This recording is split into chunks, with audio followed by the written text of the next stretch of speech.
One fish, two fish, red fish, blue fish.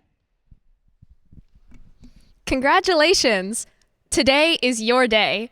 You're off to great places. You're off and away. It was a bright, cold day in April, and the clocks were striking 13. Winston Smith, his chin nuzzled into his breast in an effort to escape the vile wind, slipped quickly through the glass doors of Victory Mansions, though not quickly enough to prevent a swirl of gritty dust from entering along with him. All right, this is CS50, and this is week 2. And if we could, after this dramatic reading, a round of applause for our volunteers.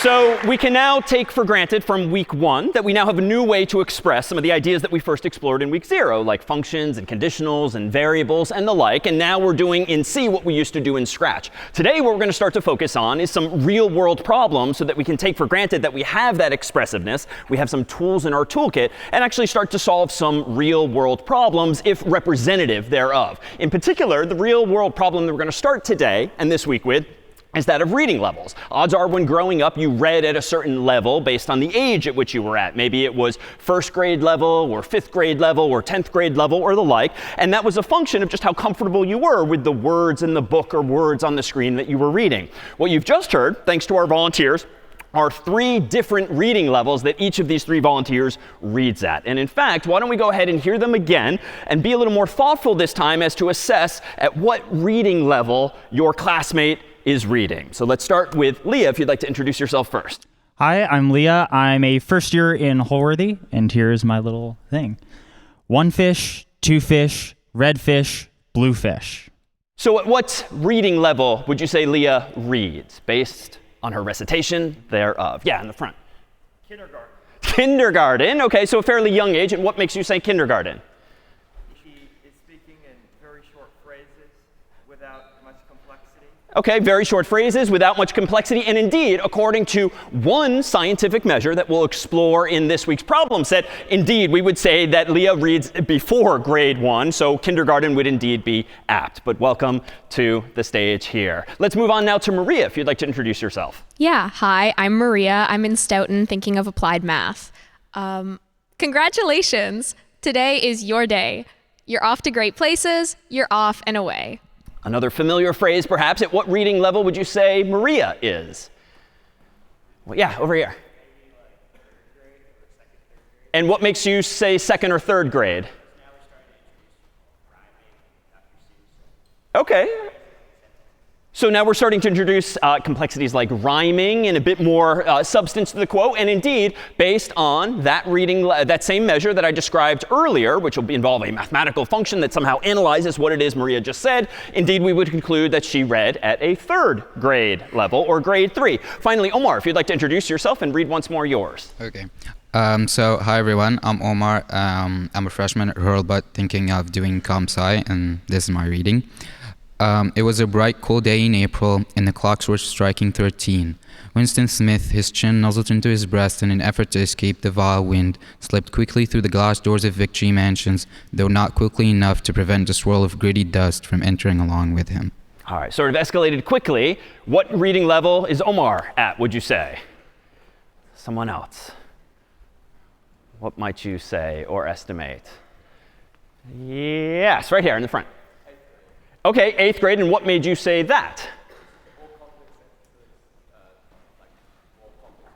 More complex sentences, more complex words, and indeed, according to that same measure, this full paragraph of text now, which indeed has even more grammar when you see it there on the screen, would be said to be at grade 10 because of that added complexity. So with that said, we're going to need to be able to somehow sort of crunch these numbers to determine, given a body of text, at what reading level someone is. But in order to do that and apply any metrics to a body of text, we're going to need to represent that text in memory using something like strings from last week. But last week, with strings, we could really just print them out or display them wholesale on the screen. But I think we're going to need to break down these various texts and others like it at a finer grained level. And indeed, among the goals for today is to explore exactly that, and also to take the proverbial hood off of the car to take a look underneath and how the computer is actually working, how these things like strings are actually functioning. So if you could join me one last time in a round of applause for our volunteers. Thank you so much for helping out. Thank you, guys. Thank you. Thank you to Maria as well.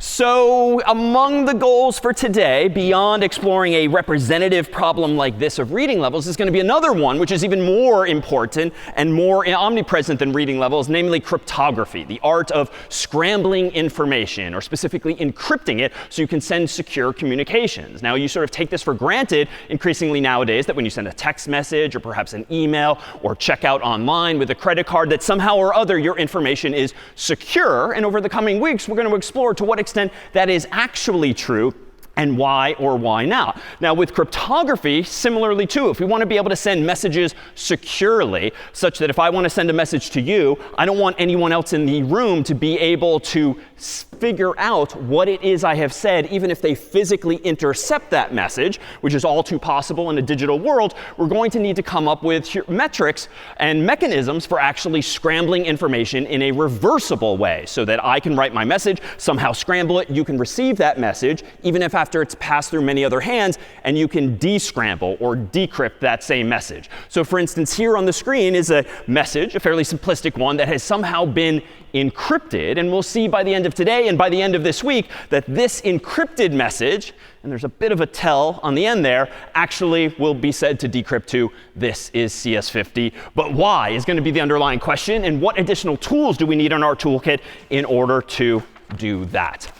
Another word on tools. So up until now, you've probably experienced some bugs, whether it was in Scratch or ever more so in C. In fact, don't feel too bad if like the very first program you wrote in C didn't even work. You couldn't even make it or compile it until you went back and fixed some of the code that you had written. Well, it turns out that bugs, mistakes in programs, are ever so commonplace. And even though we've already provided you with tools like the virtual rubber duck at cs50.ai, also embedded into VS Code at cs50.dev, of whom you can ask questions along the way, among the goals today are to give you some lifelong tools at how you can actually debug software yourself when you don't have a duck nearby, when you don't have a TA nearby, let alone any humans at all. So with debugging, there's going to be a number of techniques that we can use, all toward an end of finding and removing bugs or mistakes from our software. And perhaps the person best known for having popularized this term of bugs is that of Dr.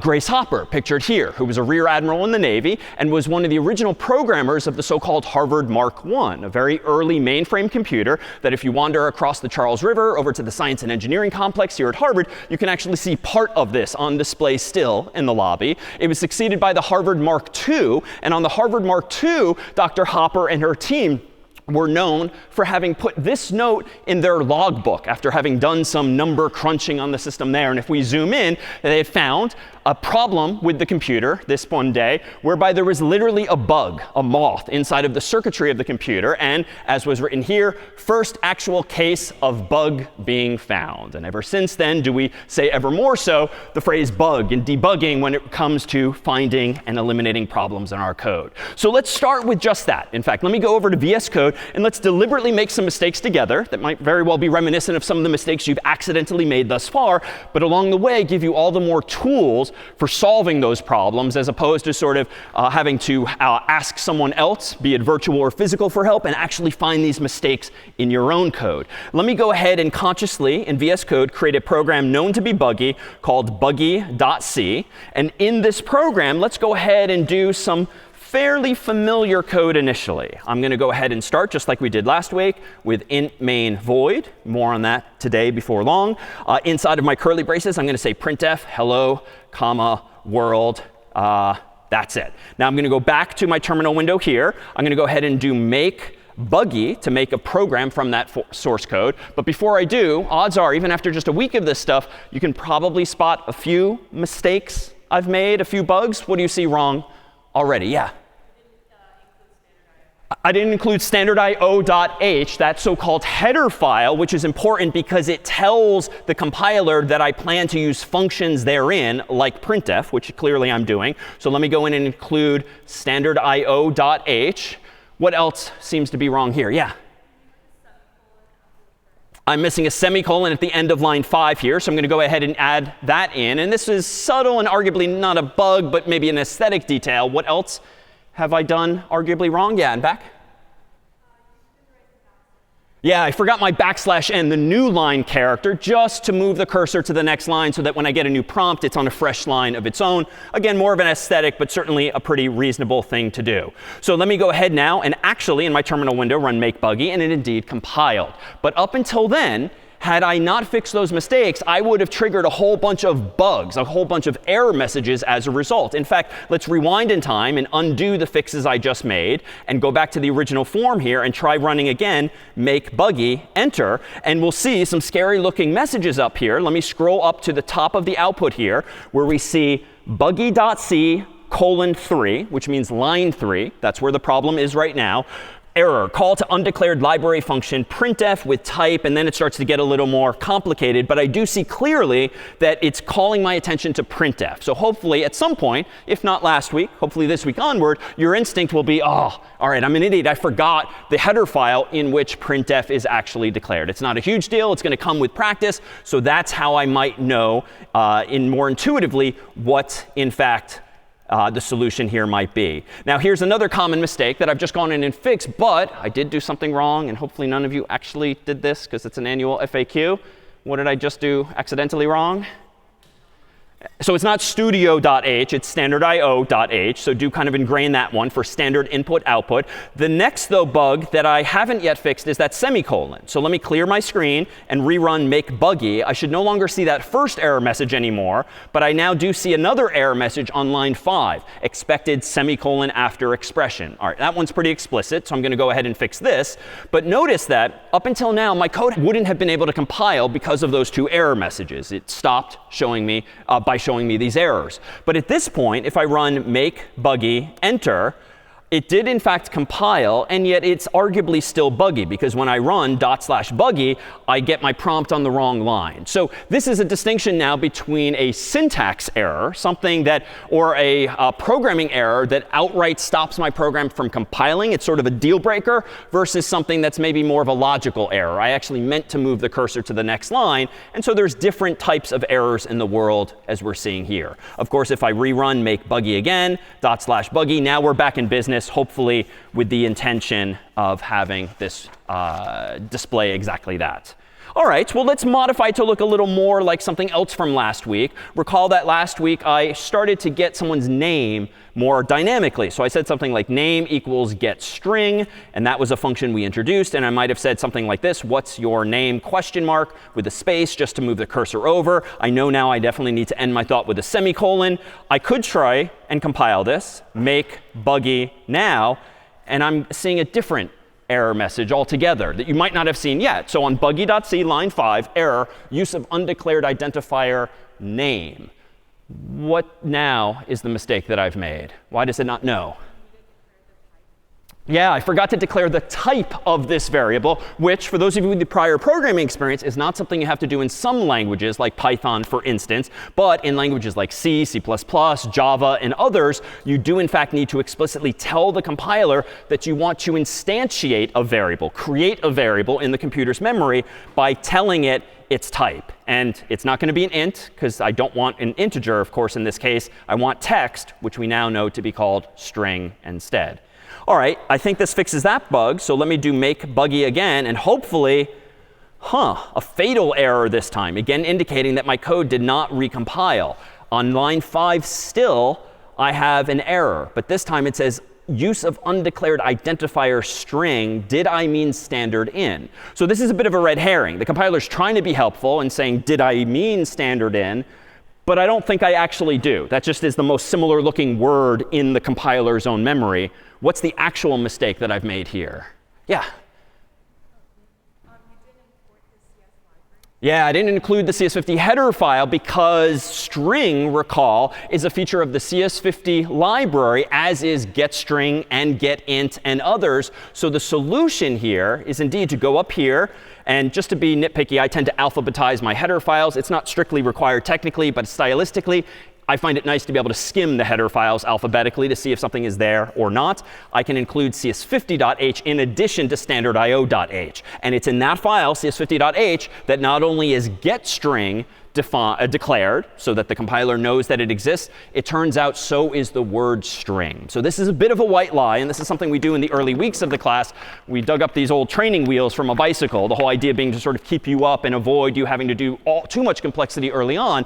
The point of these training wheels in the form of the CS50 library is to let us kind of ignore what a string really is for just another week or two, after which we will then peel back that layer, take off those training wheels, and reveal to you what is actually going on. So for now, strings exist, but they exist because of the CS50 library. In a couple of weeks, they're still going to exist, but we're going to call them by a different name, as we'll eventually see. But everyone in the real world, every software developer uses the phrase string. So this is a concept that exists. It is not CS50 specific at all. It's just that in C, the word string doesn't typically exist unless you make it so, as we have. All right, so I think now, if I clear my terminal window and rerun make buggy, now it should in fact compile. And if I run /buggy enter, I should be able to type in my name. And now, voila, hello. So this is now not a syntax error, because I didn't screw up my code per se, like it compiled. Everything is grammatically correct, so to speak. But logically, intellectually, this is not what I wanted, right? I wanted it presumably to say hello, comma, David. So let's fix one final bug here. How do I fix this? On what line? How do I get it to say, yeah, hello, David? Yeah, on line 7, I need to do the string placeholder, the format code, so to speak, %s, and then one more thing, someone else. What do I do after this? Yeah, and back. Yeah, a comma, and then add the variable name that contains the value I want to substitute in there, which is indeed name, though I could have called it anything I want. All right, so now make buggy enter seems to have compiled again, /buggy. Now I type in my name once more, and now we're back in business. So over the course of these few exercises, clearly I meant to make most of all of these bugs, these mistakes, but they demonstrate not only syntax errors, which are just going to stop the compiler in its tracks. Like you won't even be able to compile your code until you fix those things. But even after that, there could be these latent bugs that seem to not be there until you actually provide input and see what's actually happening at so-called runtime, when you're running the actual code. And so here's where it's no longer as easy as just reading the error message and figuring out what it means, because there is no error message that appeared on the screen when it said hello, comma, world. We had to use our own human intellect and realize, OK, that's clearly not what I wanted. Had you run CS50's own check50 program on something like that, we could have told you that that's not correct by automatically assessing the correctness of it. But the compiler has no idea what you are trying to achieve logically. It only knows about the language C itself and the requisite syntax for actually writing and compiling code.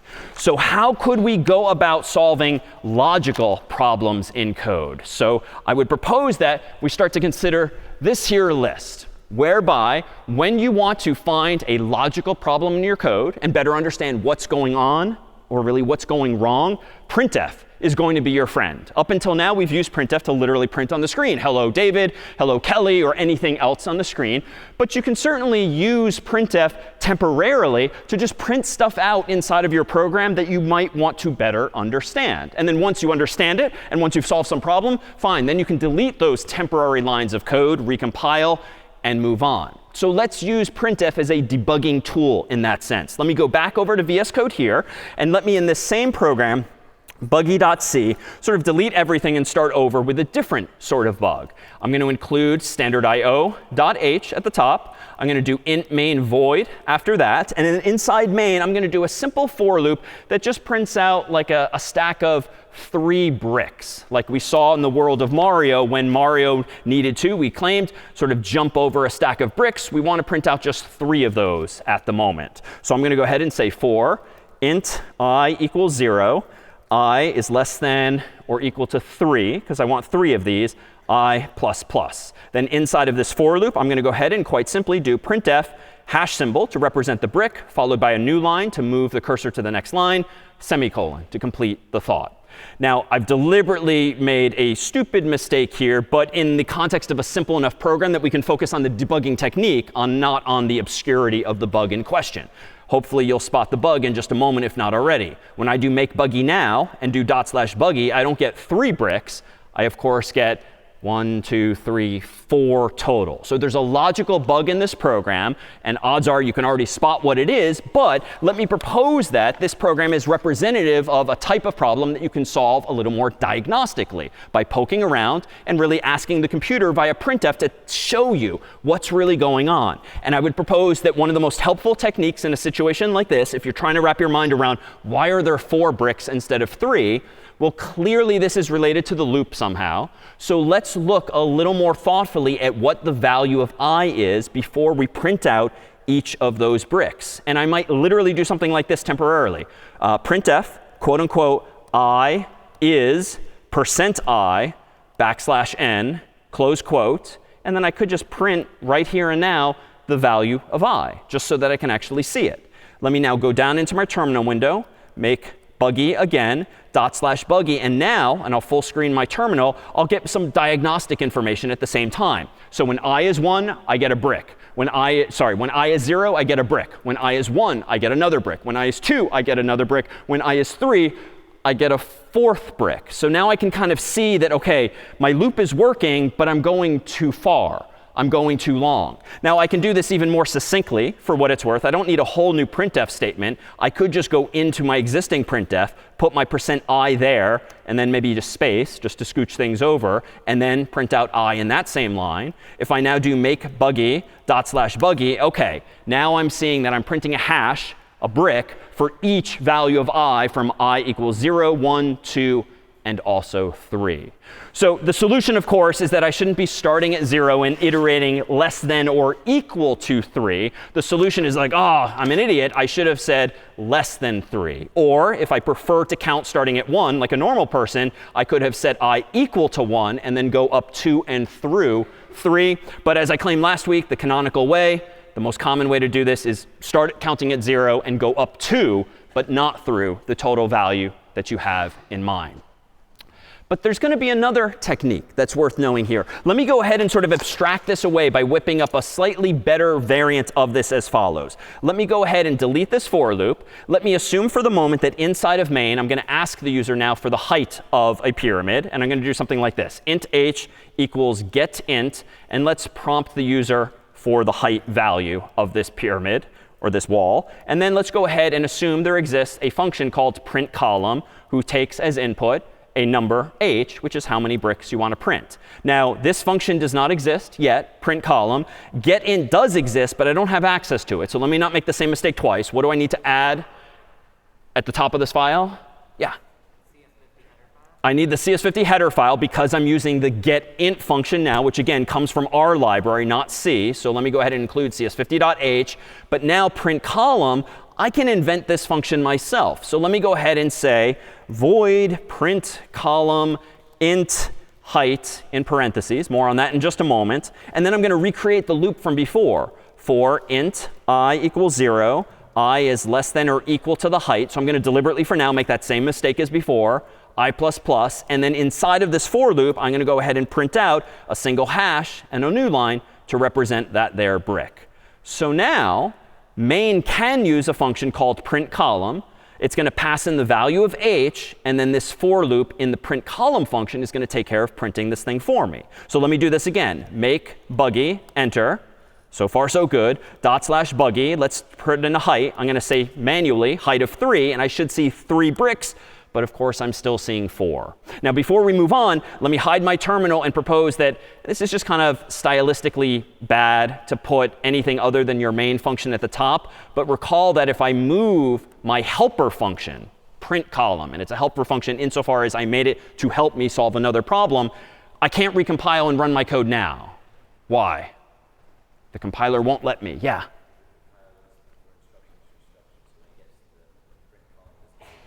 Exactly. When the compiler gets to line 7 of my code, it's going to abort compilation because it doesn't know what printColumn is. Why?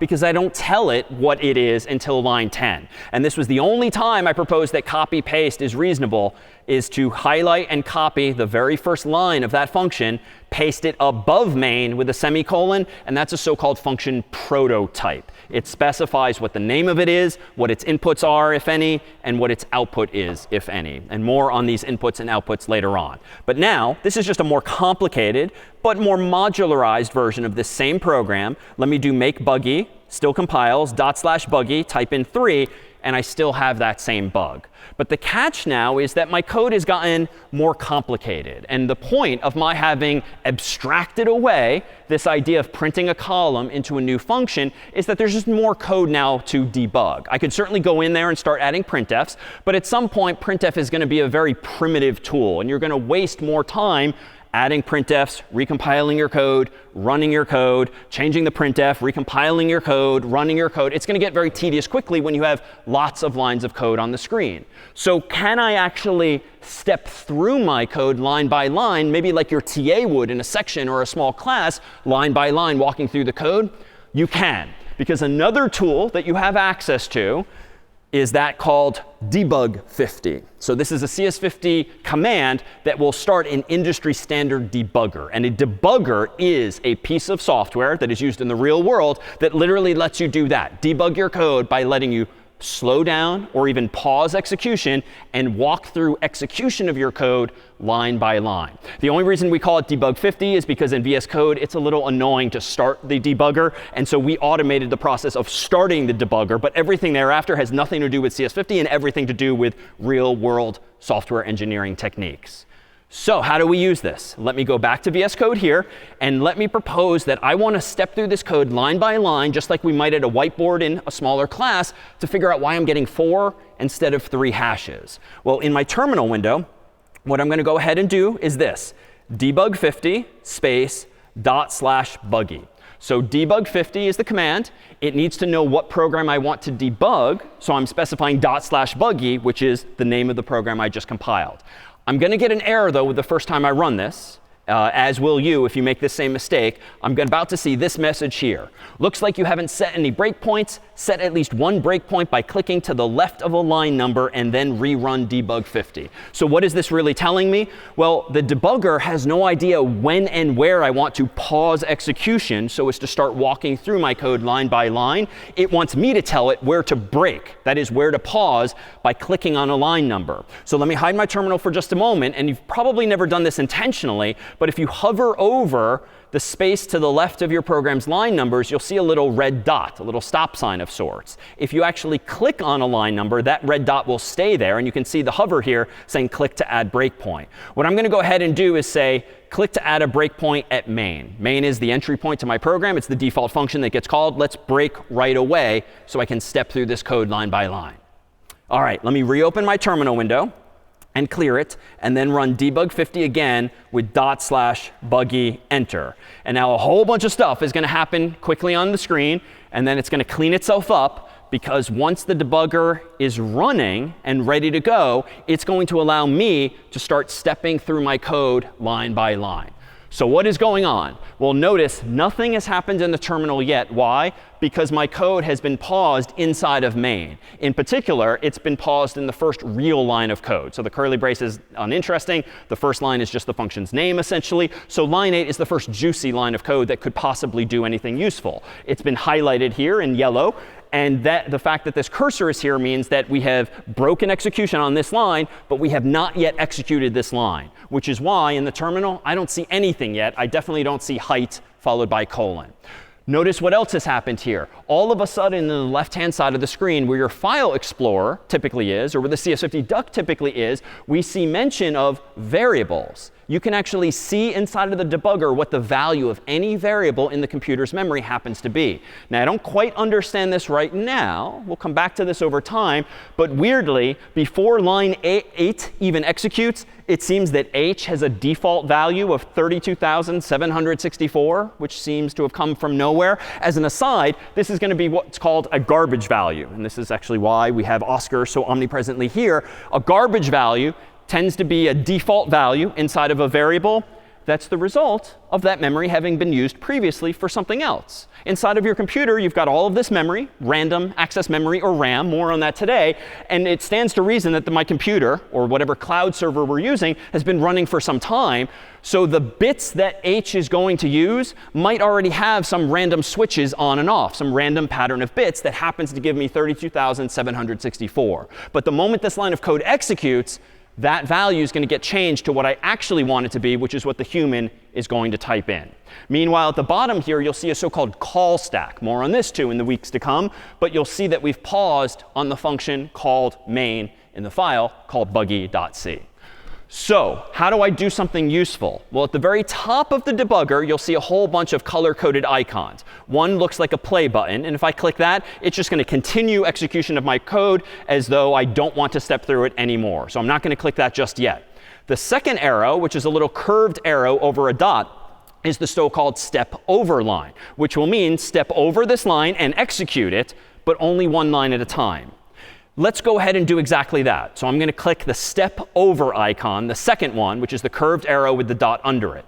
Click. Now I see in my terminal window height being prompted. All right, let's go ahead and type in 3, just like I did before, and hit enter. Now notice what happens. Execution has paused on line 9 instead of 8. And you'll see that my variable, a so-called local variable, has the value of 3 as intended. All right, so far, this isn't all that enlightening other than demonstrative of the fact that I can pause execution of my program anytime I want. So let's now click that step over button again so that we actually print this column. Click. And there we have it, 4 hashes at the bottom of the screen. Now execution is paused at the end of the function. This is just my opportunity to either stop or restart or continue. I'm just going to go ahead and click the play button and let it finish executing.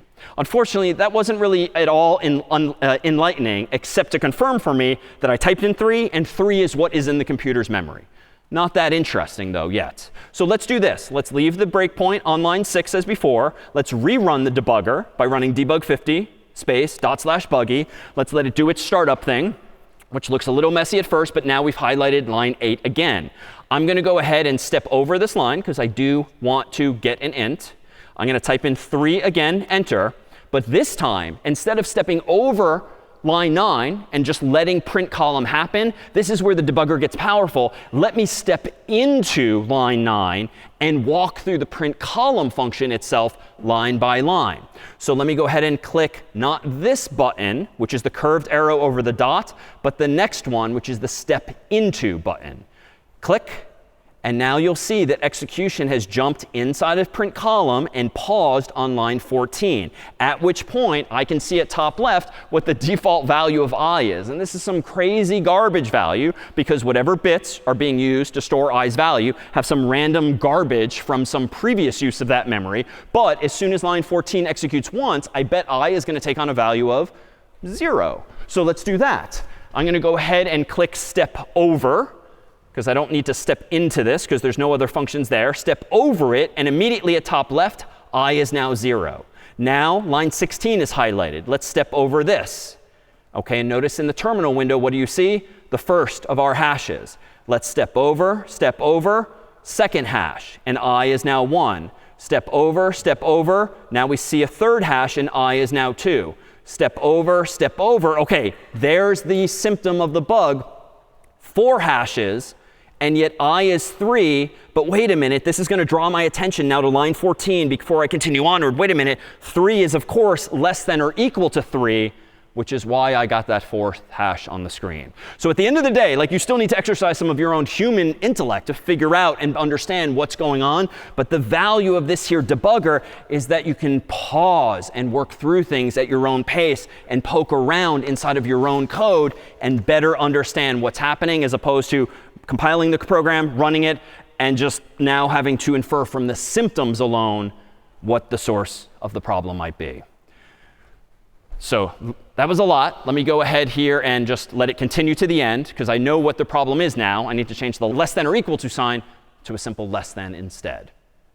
Questions, though, on debug 50 or any of these steps? Yeah. Sure. Could you go over what the breakpoint thing is? And then my second question was around the garbage value. Because the second time you ran it, it still gave that same garbage value, even Correct. So in order of your questions, what, again, are these breakpoints? The breakpoint, or the little red stop sign here, just tells the debugger where to pause execution. So frankly, I didn't have to pause execution at main. If I really care about debugging print column, I could have clicked down here instead, and then it would have just run main automatically and only paused once print column gets called. So a breakpoint is where your code will break, the point at which it will break. As for the garbage values, I'm oversimplifying exactly what's going on inside of the computer's memory, and it's not necessarily using exactly the same memory as before, but the operating system will govern exactly how the memory is laid out. This is actually a significant problem, long story short, in a lot of today's systems, because it's not that interesting to me to know that there was 32,000, whatever that number is, or the negative number. But suppose that that revealed the password of another program or function that had some information there. It seems all too easy with the debugger, let alone C, to actually poke around the computer's memory. And we're going to come back to that in a couple of weeks. But for now, it's a garbage value insofar as you didn't put the value there. It somehow got there on its own for now. Other questions? When you have a 4, does the I sum like when it's 0 it goes to 1 at the end of the 4, or when it runs the 4 the next time? Because when you're running the buffer, the I changes after you run the 4 line again, not when you end it. Correct. So the question is about the order of operations for a for loop. So the first time you go through a for loop, the initialization happens, the stuff before the first semicolon. And the condition is actually checked, the Boolean expression. Then everything inside of the curly braces is executed. Then the incrementation or update happens, which in this case is I++. And then the condition is again checked, the Boolean expression. The code is executed. The update happens, the condition again, the code is updated, and so it starts to loop like this. The debugger's graphics are fairly simplistic, and it just highlights the whole line without making super clear what's happening. But that's just the definition of a for loop. Good question. Others about debug 50 or printf? All right. Yeah? Can you change the position of I++ and height? Short answer, no. The first thing is the initialization, the variable you want to create and initialize. The second thing is the actual condition, the so-called Boolean expression. The third thing is always the update. So it must come in this order. What you're not seeing is that you can actually have multiple Boolean expressions. You can have multiple initializations. You can have multiple updates. But we're keeping it simple for now. And this is canonical. All right, so to make clear, assuming that either printf or debug 50 helped me figure out where the illogic was in my thoughts, I now know that the fix here is to just go and change the less than or equal to a simple less than. And if I run the program again, of course, it's going to give me the 3 bricks that I always wanted instead. But there's other techniques we can use too. So besides printf and debug, you might wonder why we have a 7-foot duck behind me here, all of these little rubber ducks on the floor. So rubber duck debugging per week 0 is actually a thing. This was popularized in a book some years ago. And the idea is that when you are facing some bug, some mistake in your program, or you're just confused on some concept, there is anecdotal evidence to suggest that just talking out the problem with an inanimate object like a rubber duck on your desk is enough often for that proverbial light bulb to go off over your head, because you hear in your own words what confusion you're having, what illogical thoughts you're having, and you don't even need another human or TA or AI in the room to answer the problem for you. So in fact, on the way out today at the end of class, we've got hundreds of ducks and enough for everyone to take home with you if you'd like to use that as another debugging technique, whether in CS50 or something else. But of course, now in the age of AI, you also have the AI-powered virtual duck at CS50.ai and also in VS Code at cs50.dev, which really is a mechanism for asking questions that you don't think you can solve on your own. So it might be reasonable to ask the duck, what does this error message mean, if you're having trouble wrapping your mind around it. But it's less reasonable to say, copy paste your code into the duck and say, what's wrong with my code? You should really be meeting the AI halfway. After all, what's the point of actually doing this or any other class is to develop that muscle memory, develop those mental models, get some practical skills. So try hard to walk that line between asking the duck too much versus deploying some of these same tools yourself, printf, debug 50, even a physical rubber duck on your desk, before you resort to sort of escalating it to human-like or duck help. All right, so with those tools added to one's toolkit, let's actually consider and reveal what's been going on underneath the hood since last week. So this was the mental model we proposed for last week, whereby when you write source code in a language like C, it's not something that the computer itself understands natively, because computers, we saw, only understand zeros and ones, aka machine code. So the compiler is the program that we use to convert your source code to the machine's code, from C to zeros and one in this case. More generally, a compiler is just a program that translates one language to another. And in this case, we're going from source code to machine code. So let's consider what's really happening. And indeed, this is among the goals of this week, is to take a look at a lower level so that when you encounter more interesting, more challenging problems, you'll understand from so-called first principles what the computer is actually doing and supposed to do, so you can deductively figure things out for yourself and generally not view computers as like magic, or I don't know how this works. You'll have a fairly bottom-up sense of how everything works by term's end inside of any computer, laptop, desktop, phone, or the like these days. So here's the simplest of programs that we wrote last week, even though there's a lot of syntactic complexity, as we've seen. The goal is to get it to machine code, these here zeros and ones. So how has that been happening when you just run make since last week? Well, these are the two commands that we've typically run after creating a file like hello.c. We then compile it with make hello, and then we run it with /hello. So let's give ourselves this starting point real quick, just so that we have an example in mind of exactly what it is we're compiling. So let me go back to VS Code here, close out buggy.c, and let's create a new file just like last week called hello.c, inside of which is our old friend, standardio.h, int main void, and then inside of this, we'll keep it simple, just printing out hello, comma, world, which again is my source code in C. How do I now actually compile that? Well, of course, I can go down to my terminal window, make hello, /hello, and we're off and running. So it was a bit of a white lie for me to let you think, though, that last week the compiler itself is called make. Make is a command that literally makes your program. It makes it by compiling it, but make is not technically the compiler. If we really want to get nitpicky, the compiler you've been using is actually called Clang for C language. And this is a very popular compiler, freely available, open source, so to speak. You can even look at the code other humans wrote to create the compiler online.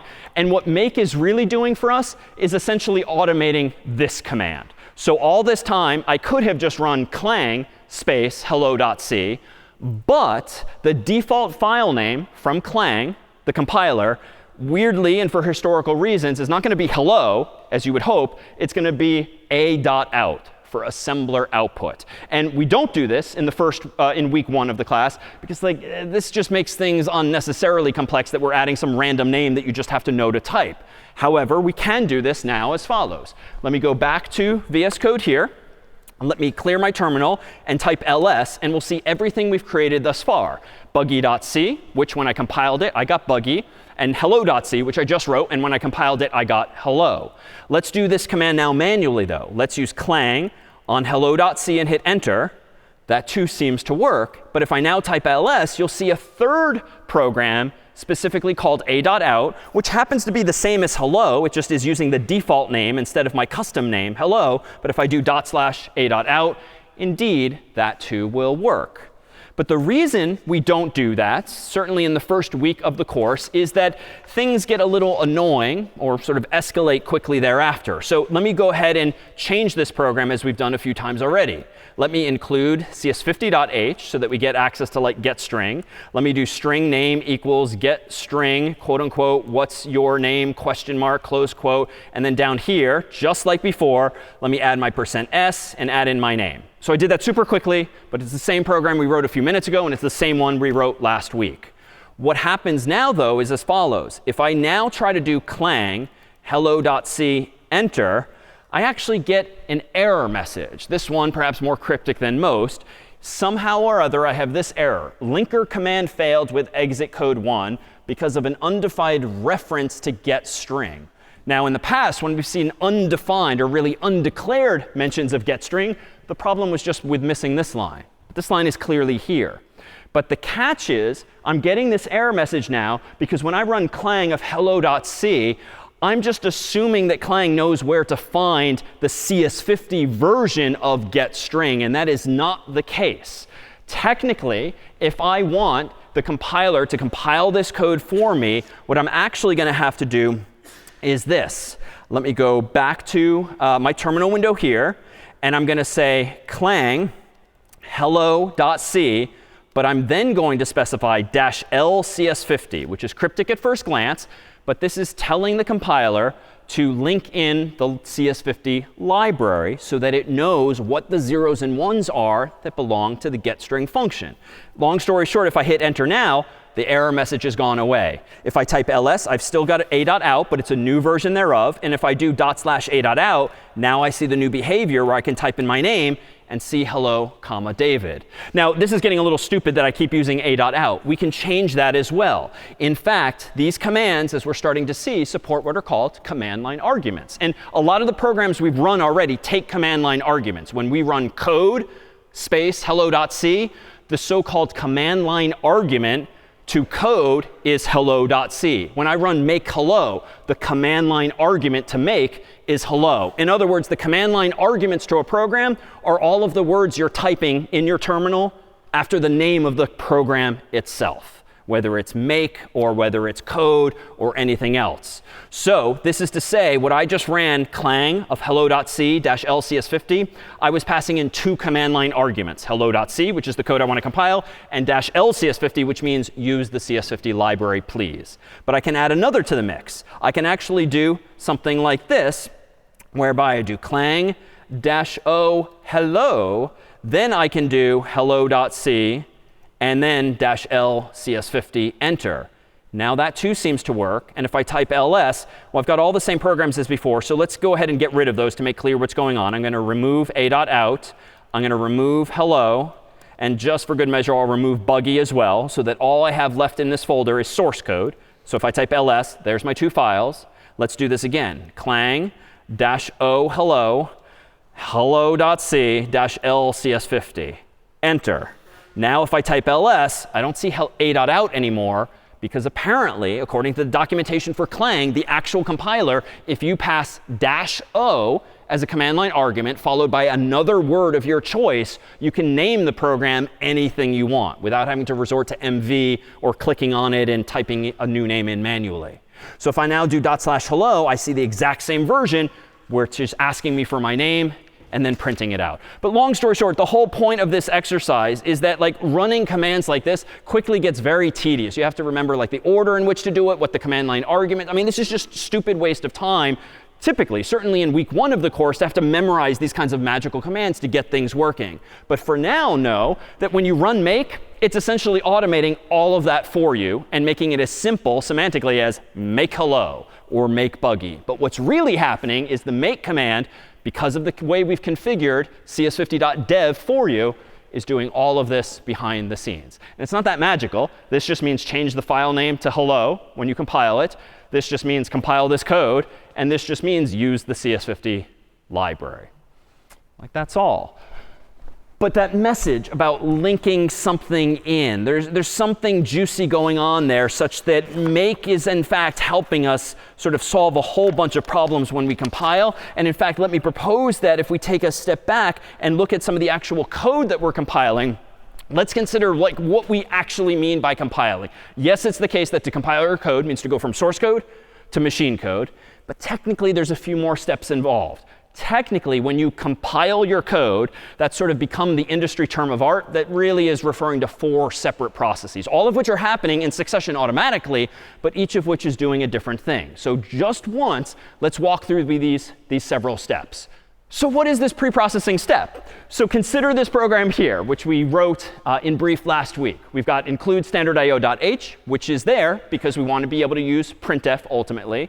We've then got a prototype for this meow function, and the meow function does this. All it does is print out quote unquote meow followed by a new line, takes no input, returns no return values. The main function now has a for loop, iterates 3 times, each time calling the meow function. And we saw this already earlier today. This line of code here, the so-called prototype, is necessary because we need to tell the compiler that meow exists before we actually use it here, especially if I don't get around to implementing it until later. So this copy-paste of that first line of code, a so-called prototype, solved that problem. This is what the header files are essentially doing for us. Before I use printf down here, the compiler needs to know what it is, what its inputs are, what its outputs are. Turns out the prototype for printf is going to be in standard io.h. And that's what that line of code has been doing for us all this time. In fact, let's take a simpler example that we keep using here, whereby I'm including CS50.h and standard io.h. And I'm using the CS50 getString function to get someone's name and put it in a variable called name. And then I'm printing out hello, comma, such and such. What's going on now when I pre-process this file by running make, which in turn runs clang? Well, the compiler finds on the server's hard drive the file called cs50.h, goes inside, and essentially copies and pastes its contents into my own code.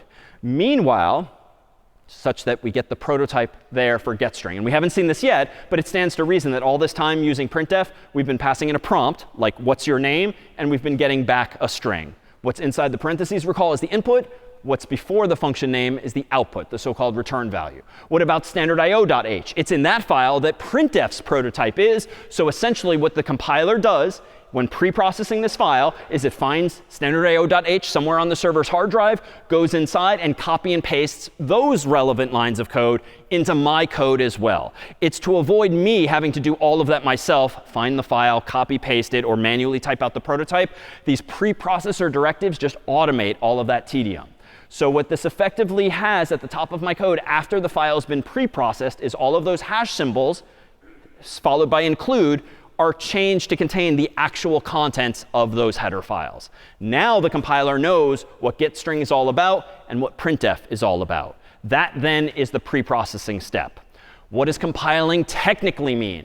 Compiling means taking that pre-processed code, which again looks a little something like this, and convert it into something called assembly code. And we won't spend much time in this class on assembly code, but this is how programmers used to write code. Before there was C, before there was Python and Java and all of these other modern languages, programmers were writing code like this. Before this existed, they were programming zeros and ones into the earliest of mainframe computers using punch cards and other technologies, like literally sheets of paper with holes in them. Not very fun, very tedious, so the world invented this. Also not very fun, very tedious, so the world invented C. Not that much fun, so the world invented Python and so forth. We continue to sort of evolve as a species with code. But the compiler technically takes your preprocessed source code and converts it into something that looks like this, cryptic, and that's to be expected, but there are some familiar phrases. There's mention of main, there's mention of getString, there's mention of printf. And there's a bunch of other things, move and push and XOR and call and these other commands here. These are the assembly instructions. Those are the lowest level instructions that the CPU inside of a computer understands. CPU is the central processing unit, the thing by Intel or AMD or Apple or other companies.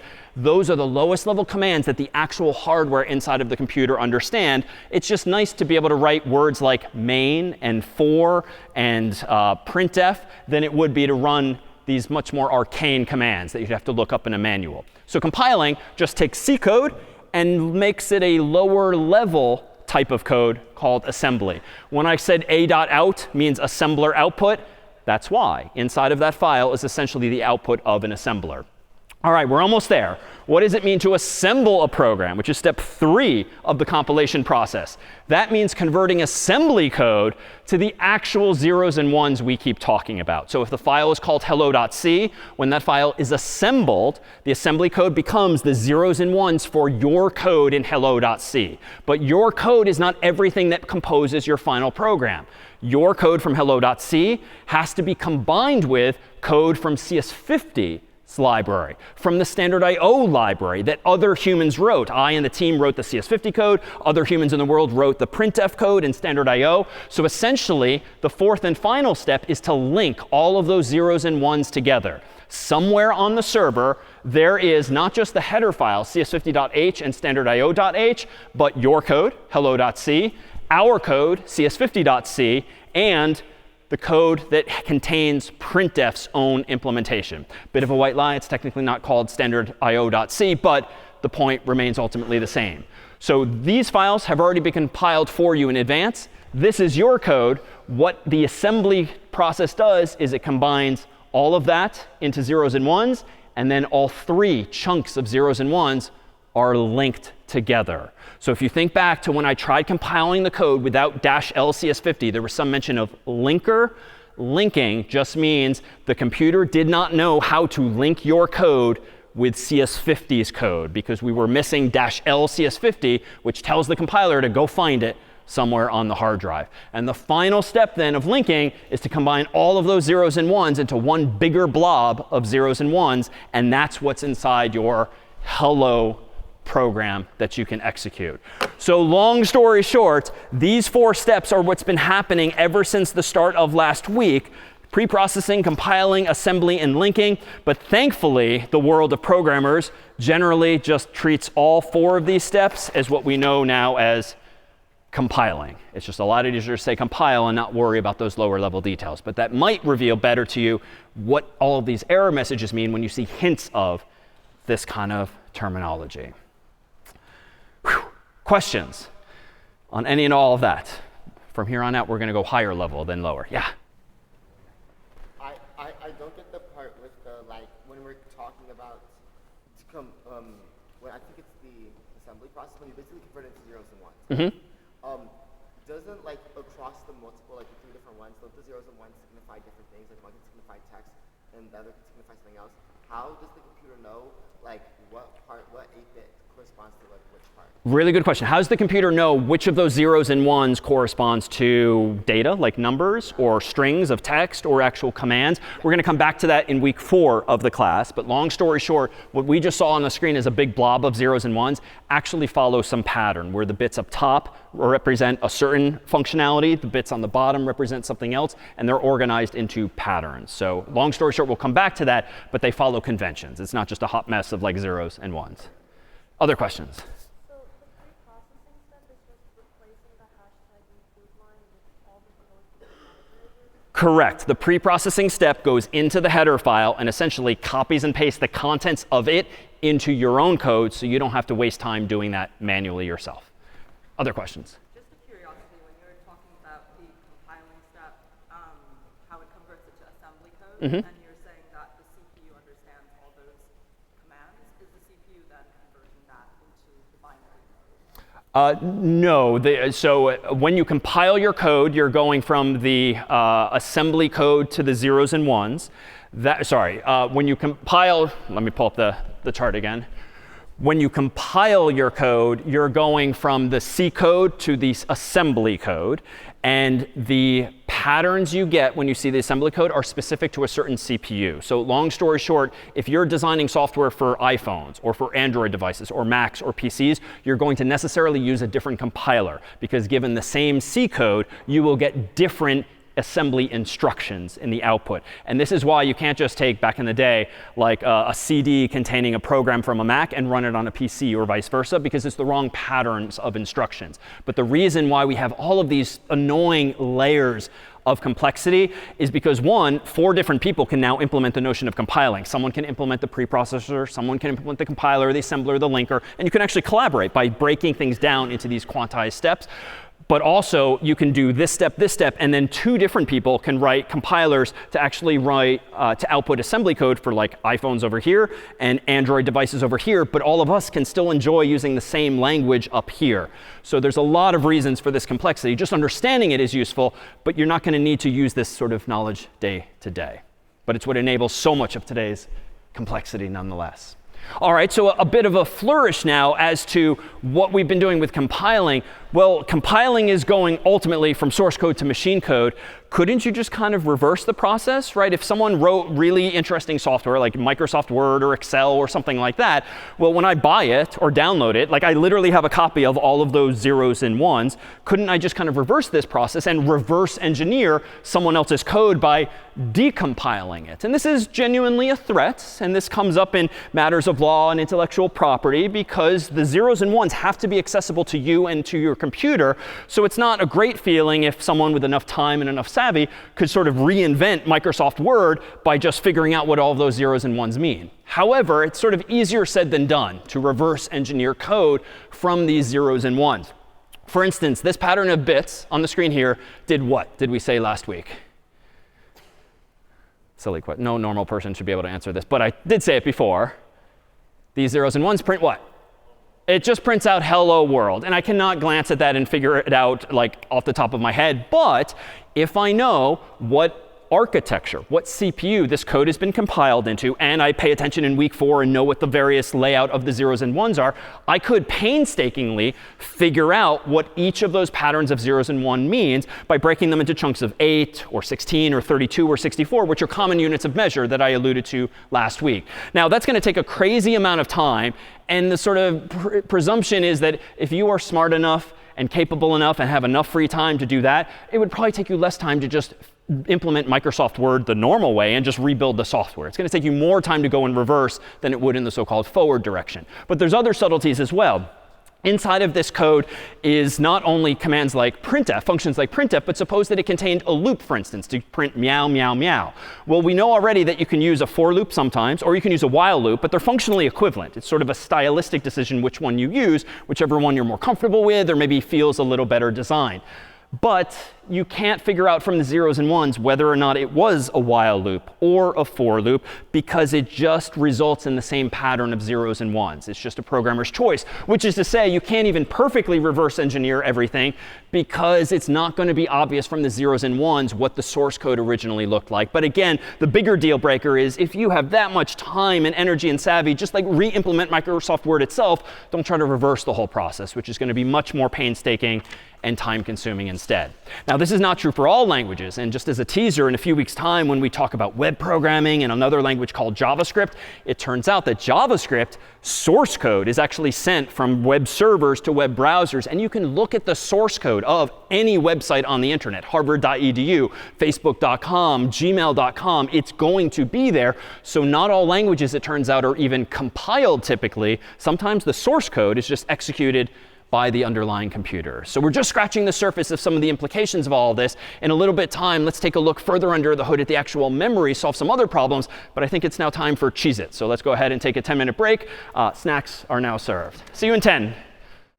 All right, we are back. And up until now, when we've been writing code, recall that we have to specify like what type of value you want to put in a variable. Like that's why I had to go in and add string before the word name in my first bug today. But it turns out C, as we've kind of seen already, has a whole bunch of these data types. I rattled these off last week: bool, int, long, float, double, char, string. But we'll consider for a moment just how much space each of these things takes up and see if we can't help you see what the debugger was seeing earlier. That is, what is where in memory. So a bool, it turns out, actually takes up 1 byte, which is kind of stupid because technically a bool, true or false, really only needs 1 bit. It just turns out that it's more efficient and easier to just use a whole byte, 8 bits, even though 7 of them are effectively unused. So a bool will take up 1 byte, even though it's just true and false. An int, recall, uses 4 bytes. So if you want to count really high with an int, the highest you can go is roughly 4 billion, we've claimed, unless you want to represent negative numbers, in which case the highest is like 2 billion, because if you want to be able to count all the way down to negative 2 billion, you got to kind of split the difference.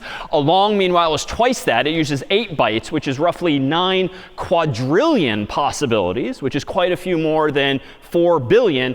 That is, if you want to include negative numbers as well. Then we had floats, which were real numbers with decimal points, which speak to just how precise you can be with significant digits. A float is 4 bytes by default, but a double gives you twice as many bits to play with, which lets you be more precise, even though at the end of the day, whether you're using floats or doubles, floating point imprecision, as we've seen, is a fundamental problem for scientific, financial, and other types of computing where precision is ever so important. A char, meanwhile, at least as we've seen it, is a single byte using ASCII characters specifically. And then string I'll put as a question mark because a string totally depends on its length. If you're storing hi, that's like 1, 2 bytes. If you're storing hello, that's like 5 bytes and so forth. So strings depend on how many characters you actually want to store inside of them. So where does this go? Well, here's a picture of a stick of memory, a DIMM, so to speak, whereby on this stick of memory, which is slid into your computer, your laptop, your desktop, or some other device,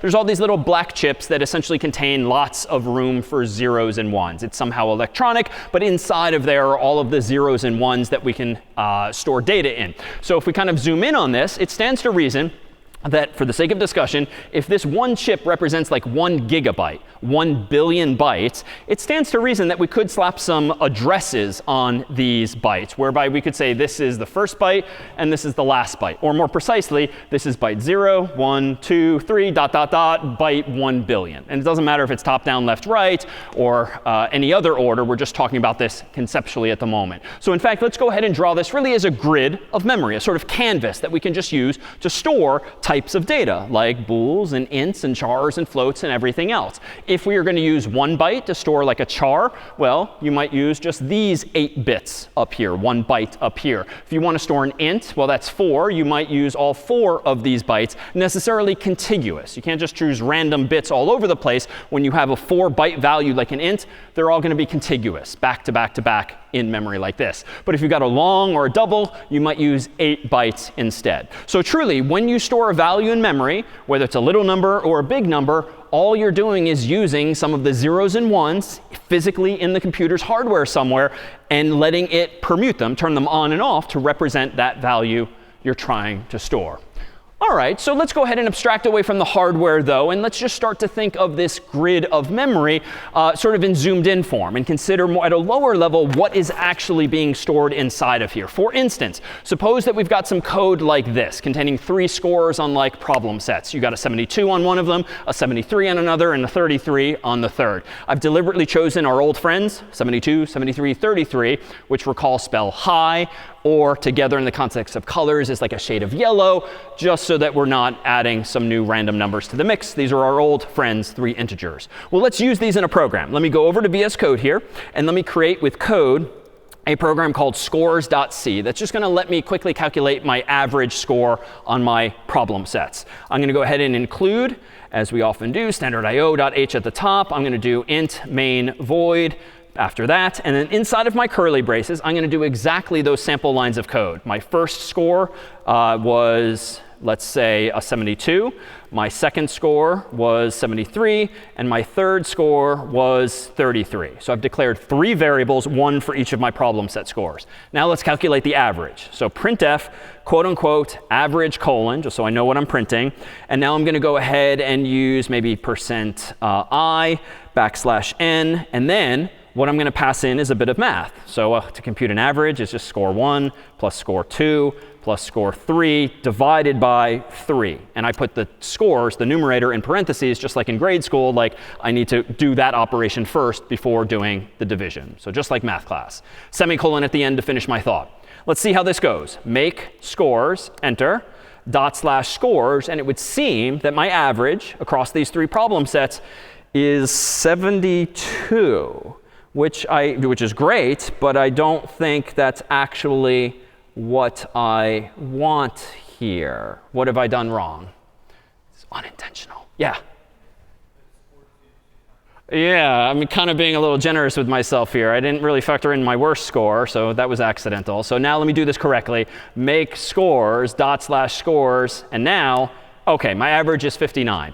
But I beg to differ. I'd like to quibble. My score technically, I think mathematically, should really be 59 1/3. I'm kind of being cheated that third of a point. So what's going on here? Why am I only seeing 59 and not my full grade? You're using integers, so when you divide by 3, it's going to truncate everything up.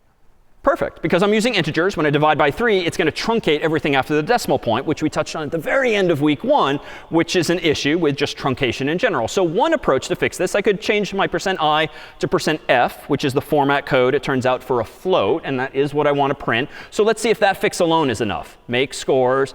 Oops, it's not. I got ahead of myself there, and let me scroll up to the error. Format specifies double, but the argument has type int. Turns out you can use %f for doubles as well, so that's why I'm seeing double, even though I intended a float in this case.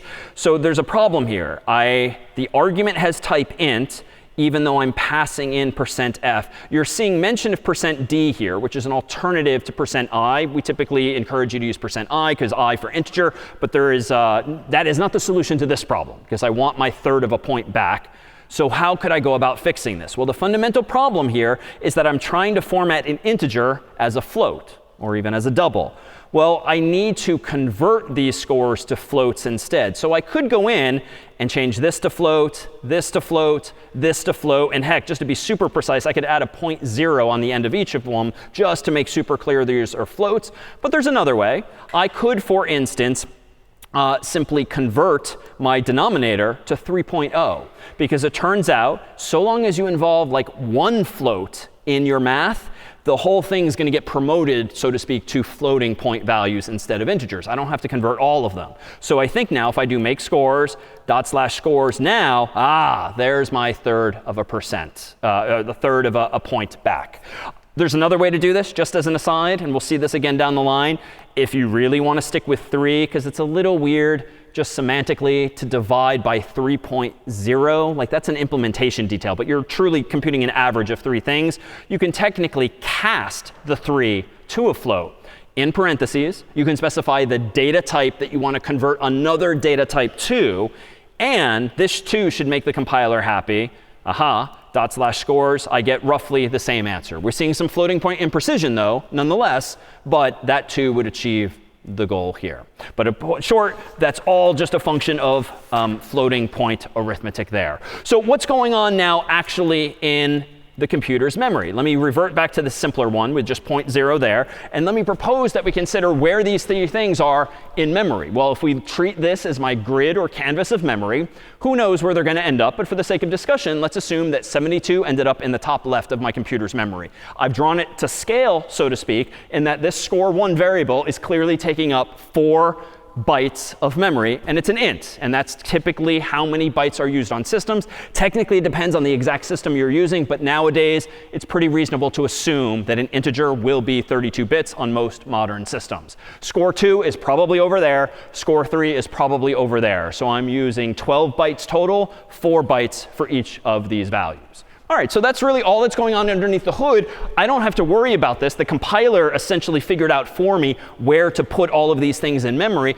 But what really is in memory? Well, technically, each of these variables, if it's composed of 32 bits, is really just a pattern of literally 32 zeros and ones. And I figured out the pattern here. I crammed them all into the space there. But you see here 3 patterns of 32 bits, which collectively compose those numbers there. But let's consider design now. In terms of my code, this gets the job done. It's not that bad or big of a deal for just calculating the average of 3 scores. But this should also start to rub you the wrong way this week onward when it comes to design. Like, this is correct, especially now that I clamored back my third of a point. But this is bad design, using the variables in this way. Why, might you think? Yeah?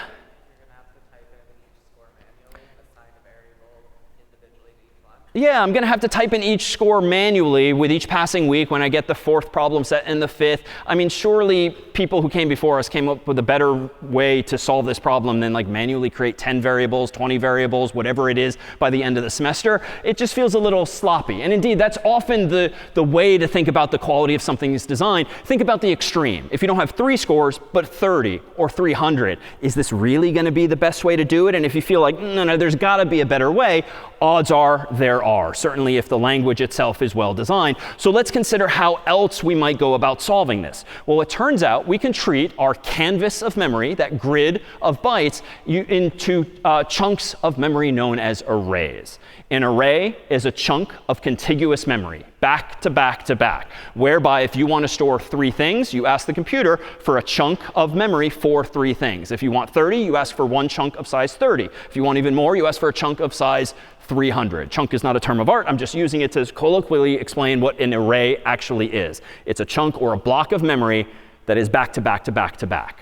So what does this mean in practice? Well, it means that we can introduce a little bit of new syntax in C. If I want to create 1 variable instead of 3, and certainly 1 variable instead of 30, I can use syntax like this. Hey, compiler, give me a variable called scores, plural. Give me room for 3 integers therein. So it's a little bit of a weird syntax, but you specify the type of all of the values in the array. You specify the name of the array, scores in this case, and I pluralized it just semantically because it makes more sense than calling it score now. And then in square brackets, so to speak, you specify how many integers you want to put into that chunk of memory. So this one line of code now will essentially give me 12 bytes automatically, but they'll all be referable by the name scores, plural. So let's go ahead and weave this into some code as follows. Let me go back to VS Code here, clear my terminal, and now let's just whip up the same kind of program but get rid of these 3 independent variables. And instead, let's go ahead and just say int scores plural bracket 3. Now I need a way to initialize the 3 values, but this I can do too. It turns out that if I want to put 3 values in this, I just need slightly new syntax. I can say scores bracket 0 equals 72. Scores bracket 1 equals 73. Scores bracket 2 equals 33. So it's not all that different from having 3 variables, but now I technically have 1 variable, and I am indexing into it at different locations, location 0, 1, and 2. And it's 0 because we always, in computing, start counting from 0. So I do scores bracket 0 is going to be my 72 problem set. Scores bracket 1 is my 73 problem set, and scores bracket 2 was my weakest, my 33 p set. Now my syntax down here has to change because there are no more score 1, score 2, score 3 variables, but there are scores bracket 0 plus scores bracket 1 plus, and notice what VS Code is trying to do for me. It's saving me some keystrokes. As I type in scores and type 1 single bracket, notice it finishes my thought for me and magically puts the cursor where I want it, so I can put the 2 right there and generally save on keystrokes. But that has nothing to do with C. It just has to do with VS Code trying to be now helpful. So I think now if I go down here and do make scores /scores, we get the same answer. But it's arguably better designed because I now have 1 variable instead of 3, let alone many more. And in fact, if I wanted to change the total number of scores, I can just change what's in that initial square bracket. So if we consider what's going on now, if we look at the computer's memory, it's the same exact layout, but there's no more 3 variable names. There's 1, scores bracket 0, scores bracket 1, and scores bracket 2. And notice here, ever more important, in arrays, values are indeed contiguous, back to back to back. Now, the screen is only so wide, so they kind of wrap around to the next row of bytes, but the computer has no notion of up, down, left, right. I mean, it's just a piece of hardware that's got lots of bytes available that can be addressed from the first byte all the way down to the last byte. The wrapping is just a visual artifact on this here screen. All right, so if I've done this now, maybe we can make this program a little more dynamic than just hard coding in my scores. Let me go in and add the CS50 header library so that we could also use, for instance, like getInt and start getting these scores dynamically. So I could do getInt, and I could prompt the user for a score. I could use getInt again, and I can prompt the user for another pset score. I can use getInt a 3rd time and prompt the user for a 3rd such score. And then pretty much the rest of my code can stay the same. Let's do make scores again, /scores, 72, 73, 33. And now my program's a little more interactive. Like this doesn't work for just my 3 scores. It could work for anyone's scores in the class. Now this too hints of bad design. I like my introduction of the array because I now have 1 variable instead of 3. But what now might rub you the wrong way among lines 7, 8, and 9? Yeah. It's repetitive. I mean, I typed it manually, but I might as well have just copied and pasted like literally the same thing. So what's a candidate for fixing this? Like what programming construct might clean this up? Yeah.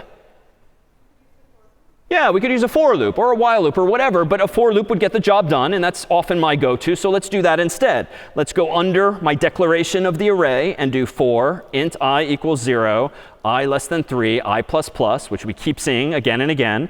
Now, how do I index into the array at the right location? Well, here's where the square brackets are kind of powerful. I can just say my scores array at the location I should get an int from the user as follows. So now I'm using getInt once inside of a loop, but because I keeps getting incremented, as we've done many a time now for meowing and other goals, I'm putting the first one at location 0. Why? Because I is initialized to 0. I'm putting the second one at location 1. Why? Because I'm going to plus plus or increment I on the next iteration, then the next iteration. So this has the ultimate effect of putting these 3 scores at location 0, 1, and 2, instead of me having to type all of that out manually.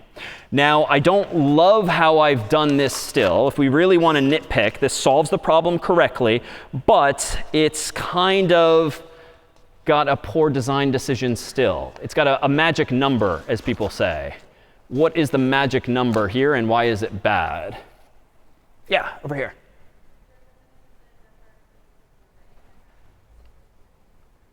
Yeah, it was a little soft, but I think the number 3 is hard-coded in 2 places. We've got it on line 6, which is the size of the array, and then again on line 7, which is how many times I want to iterate. But those are the exact same concepts, but it's on the honor system that I typed the number 3 correctly both times. So I think we can fix this a little better. I could do something like int n equals 3, and then I could use n here, and then I could use n here, so that now I only change it in one place. If your eyes are wandering to the bottom of the program, there's still a problem here, because I've still hard-coded 0, 1, and 2, but we'll come back to that. But this is arguably a little better. But let's talk a little bit about style. Typically, when you have when you've got a variable that should not change its value, we saw last week that we should declare it as constant.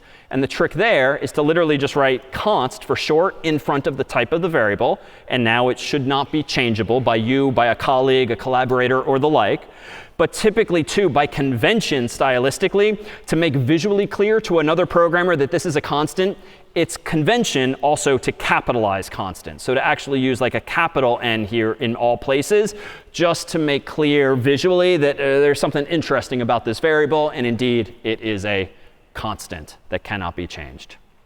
All right, with that refinement, I don't think we've really improved the program fundamentally. I think we're going to need to do a bit more work to do this really well. So I'm going to do this a little quickly, but mostly to make the point that we can make this indeed more dynamic. So let me hide my terminal window there.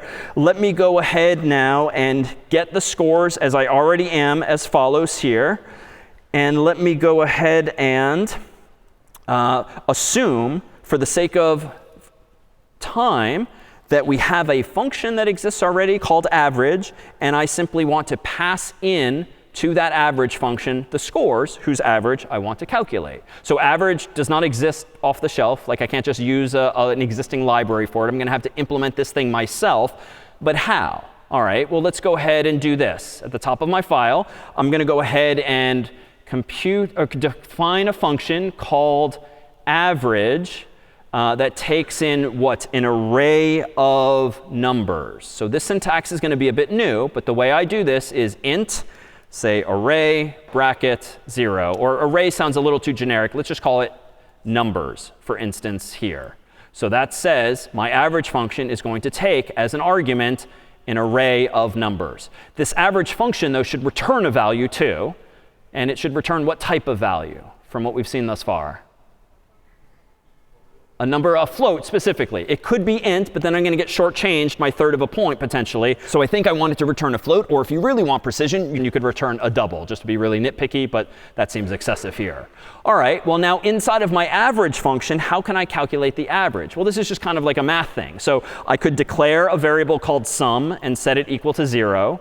I could then have a for loop inside of this function for int I gets 0, I less than I'm going to come back to this, the number of numbers in the array, and then I'm going to do I++, and then on each iteration, I'm going to do sum equals whatever the current sum is, plus whatever is in the numbers array at that location. So I'm going a little quickly, but again, I'm just applying the same lesson learned. Numbers is my array. Numbers bracket I means go to the ith location in there. But if my loop starts at 0, that means go to location 0, and then 1, and then 2. And heck, if there's more scores in this array, it's just going to keep going on up from there because of the plus plus. But I hesitated here for a couple of reasons. So I put a to do here, which is not a thing. That's a note to self. How far do I iterate? Well, if you've come into CS50 with programming before, you can usually just ask an array, aka a vector, what its length is in Java and in Python and the like. You can't do that in C. So if I want to know what the length is of this array, I've got to have the function tell me. So I'm going to additionally propose that this average function can't just take the array. It's also going to have to take another argument, a second input, for instance, called length, that tells me how long it is. And then down here, which is where we started the story, when I used this so-called average function, I'm going to have to tell the average function by passing in n how many numbers are in that array, just because. This is annoying that you have to pass in not only the array, but also its size separately. That's the way it's done in C. More recent languages have improved upon this, so you can just figure out what the length of the array is, as we'll see in a few weeks in Python. All right, back to the average function at hand. I think we're almost there. This is a little unnecessarily verbose. Recall that we can tighten this up by just doing plus equals whatever is in numbers bracket I. That's just tightening it up. It's syntactic sugar, so to speak. And then the last thing I'm going to do in my average function is what?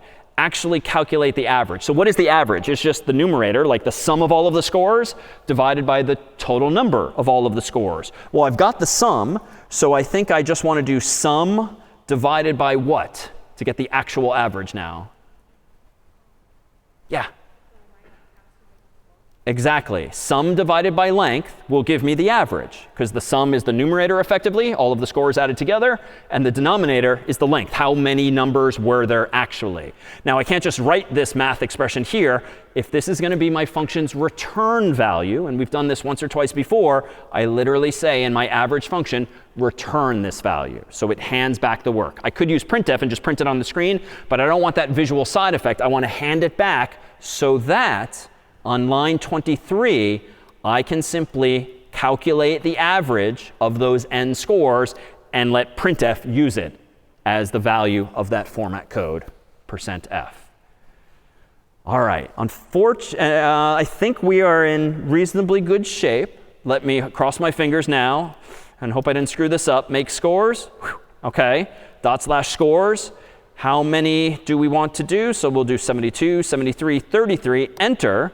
And there is, oh, so close, average. I've had a regression. I've made the same mistake again, just in a different way. I think I saw your hand go up. Why am I getting 59 and I'm not getting my third of a point? I think in the function that you need to in the return line, pass the length. Yeah. In this return line on line 11 right now, I'm again stupidly doing integer divided by integer. That will make us suffer from integer truncation, because if you're returning an integer, there's no room for the decimal point or any numbers thereafter. So how do we fix this? Well, I could change the sum to float. Like that would be reasonable. So then I do a float divided by the length. I could do my casting trick, like convert the length to a float just for the sake of floating point arithmetic. There's a bunch of ways to solve this, but I think I'll go with this one now. Let me now do make scores again, /score, 72, 73, 33. And now I've got, albeit with some imprecision, I think enough precision certainly for like a college grade in this case, 59.333 and so forth. OK, so what are the things to actually care about here? So there's a decent amount of code here. Most of it is sort of stuff we've seen before, but the interesting parts I would propose are this. When you create your own function that takes an array as input, you have to take as input the length of the array. You're not going to be able to figure it out correctly, as in newer languages. You also need, of course, to pass in the array itself. How do you pass in an array? Well, when you're defining the function, you specify the type of values in the array, whatever you want to name the array inside of this function, and then you use empty square brackets like this. You don't have to put n or some other number there. All you need to tell the compiler is that my average function is going to take some array of values, specifically this many. You don't put it inside the square brackets there. Then when I use it, now it's just the now familiar syntax. When you want to index into your array, that is go to location 0 or 1 or 2, you just use square bracket notation here. But the array itself, recall, was actually created in main when I did this line of code here, where I said, give me an array called scores, each of whose values is going to be an int, and I want this many of them. And so maybe the final flourish that I'll add here, just to be sort of nitpicky, is I keep saying that main should really go at the top. Fine, no big deal. Let me highlight my average function, move it to the bottom of my file just because, and then, and only then, I'll copy and paste that first line, the so-called prototype, so that Clang doesn't freak out by not knowing what the average function is. So in short, there's seemingly a bunch of complexity here, but the only thing that's really new in this one example is this is how you pass to a function an array that already exists elsewhere. Not by its name, but by with the square brackets there. Whew, OK. Questions on arrays or any of this new syntax? Yeah? A bit slow, but back when you did the whole average thing, OK. you said that we could store it as a float. Mm-hmm. And instead of saying 3.0 was a float, you just said because 3.0 is the float. How does it know it's not a double? Oh, how does it know it's not a double? So by default, if you just type a number like 3.0 into your code, it will be assumed to be a double, just because. Raw values, literal numbers with a decimal point, will be treated by the compiler as doubles and be allocated 64 bits. Just because, like, the world did not need to create a new format code. Like, %d is not double. %d is decimal integer, but don't worry about that. We tend not to talk about it too much in class. %i is integer, %f is float, but %f is also double. And this is not consistent because what's a long %lli, what did I say last week? %lli gives you a long integer. It's just a mess. There's no good reason for this other than historical baggage. Sure. I'm not sure if that's reassuring, but all right. So, OK, let's use this knowledge for like something useful now and actually tease apart how we can use these skills for good and to better understand what's going on inside of the computer as follows. Let me go over to our grid of memory. And this time, let's not store some numbers, but let's store like these 3 lines of code, these 3 variables. So 3 chars, even though you know where this is going. Like, this is not good design because I got 3 stupidly named variables, C1, C2, C3. But let's make a point first. The first variable's value is quote unquote h. Second is I. Third is exclamation point. Why, though, am I using single quotes suddenly instead of double quotes?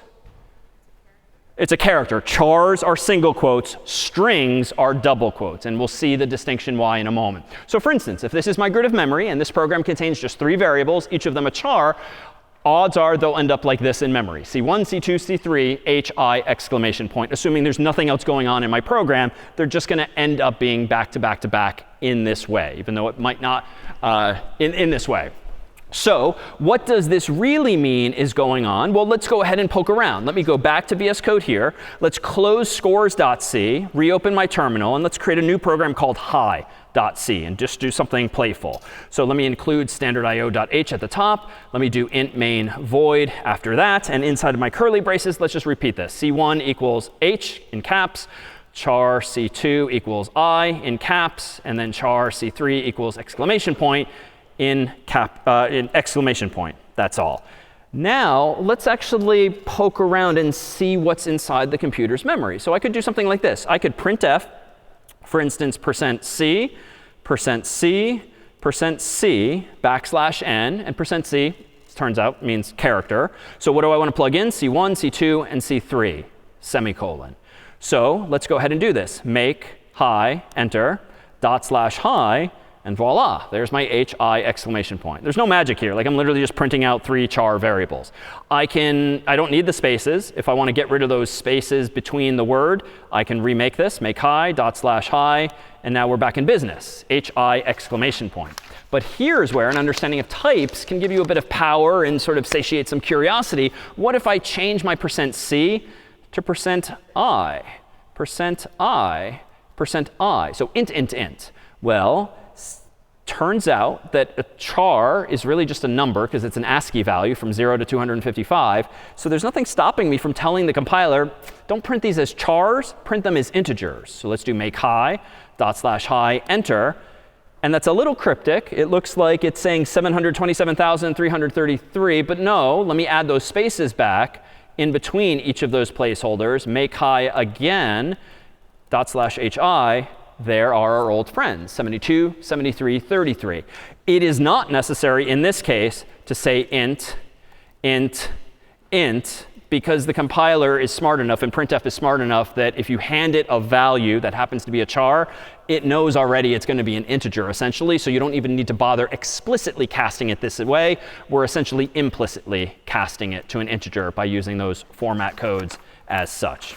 All right, so that just proves that what I've claimed is the case, that there is this equivalence between characters and numbers, is actually the case inside of the computer's memory. So even though you're storing hi exclamation point, technically you're storing 3 patterns of 8 bits each that give you these decimal numbers, 72, 73, and 33, or specifically these patterns here.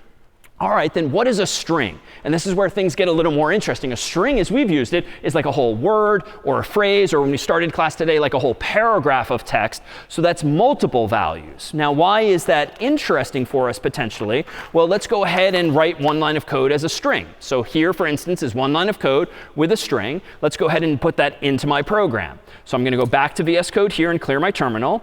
And I'm going to go ahead and delete all of this code here for a moment. And I'm going to do something like this. String s equals quote unquote hi with double quotes now. And now, just like in week 1, I'm going to print out %s \n and print out the value of s. Per earlier, because string is technically one of our training wheels for just a few weeks, I'm going to additionally include CS50.h at the top so that the compiler knows about what this word is, string. All right, let's go into the terminal, make hi. /hi, enter, and we're back in business, printing that out now as an entire string. Well, what's going on inside of the computer's memory this time? Well, I still have hi exclamation point, but it's a string now. Well, it turns out the way that's going to be laid out in the computer's memory is exactly like before. There's no mention of C1, C2, C3 because those variables don't exist. There's just one variable, s, but it's referring to 3 bytes of memory, it would seem, hi exclamation point. And you can kind of see where this is going. Like a string, as a spoiler, turns out is actually just what? It's just going to be an array of characters, hence the dots we're trying to connect today. So at the moment, though, this is a single variable, s, a string, the value of which is hi exclamation point. But you know what? If it is, in fact, an array, I bet we can start playing around with our new square bracket notation and see as much in our actual code. So in fact, let me go ahead and do this. In VS Code now, let's not use %s. Let's use %c, %c, and %c 3 times. Then instead of just s, let's print it out like it is an array, s bracket 0, s bracket 1, s bracket 2. Let's go back to VS Code, my terminal in VS Code, make hi, /hi, and nothing has changed. But I'm printing it out now, 1 character at a time, because I understand what's going on underneath the hood in this case. I can actually see these values now. Let's go ahead and change the %c to %i and add a space just so it's easier to read. %i space, %i space. I don't need my casts in parentheses because printf is smart enough to do this for me. Make hi again, /hi. There again is my 72, 73, 33. However, that came from the mere fact that I put in double quotes hi exclamation point. So what's really happening here is it seems that a string is indeed just an array of characters. But how does the computer know when doing %s know what to actually print? In other words, it stands to reason that eventually, if I've got more variables, more code, there's going to be other stuff in the computer's memory. Why does printf know when using %s to stop here and not just keep printing characters that are over here, especially if I did have more variables and more stuff in memory? Well, let's take a look at what's just past the end of this array. Let's go back to VS Code, and now let's get a little crazy and add in a 4th %i. And even though this shouldn't exist, let's do s bracket 3, which even though it's the number 3, it's the 4th location, but hi exclamation point is only 3 values. So let's look 1 location past the end of this array. Make hi, /hi, interesting.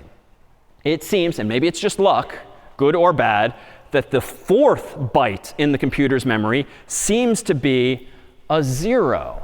Well, that's actually very much by design. It turns out if we look a little further, by convention, what the compiler will do for us automatically is terminate, that is end, any string we put in double quotes with a pattern of 8 0 bits. More succinctly, it's just the number 0, because if you do out the math, where you've got 8 zeros, it gives you 0 in decimal. Or more technically, the way it's typically written is this, because it's not like the number 0 that we want to see on the screen. \0, similar to \n, is sort of a special escape character. This just means literally 8 0 bits, not the number 0 that you might see in a phone number or something like that. So even though we said string s equals quote unquote hi with an exclamation point, seemingly 3 characters, how many bytes does a string of length 3 actually seem to take up in memory? It's actually going to be 4. and this happens automatically. That's what the double quotes are doing for you. They're telling the compiler, this is not just a single character, this is a sequence of characters. Please be sure to terminate it for me automatically with a special pattern of 80 bits. And that special pattern of 80 bits actually has a name. It's the so-called null character, or NUL for short. The null character is just a byte of 0 bits, and it represents the end of a string. You've actually seen it before, if super briefly, 2 weeks ago. Here was our ASCII chart, and we focused mostly on like this column here and this column here, and then we looked at the exclamation point over here. But all this time over here, ASCII character 0 is null, NUL, which just means that's how you pronounce all 80 bits. It's been there this whole time. So why is it done this way? Well, how is the computer actually printing something out in memory? Well, it needs to know where to stop. Printf is pretty stupid. Odds are inside of printf, there's just a loop that starts printing the first character, the next character, the next character, and it's looking for the end of the string.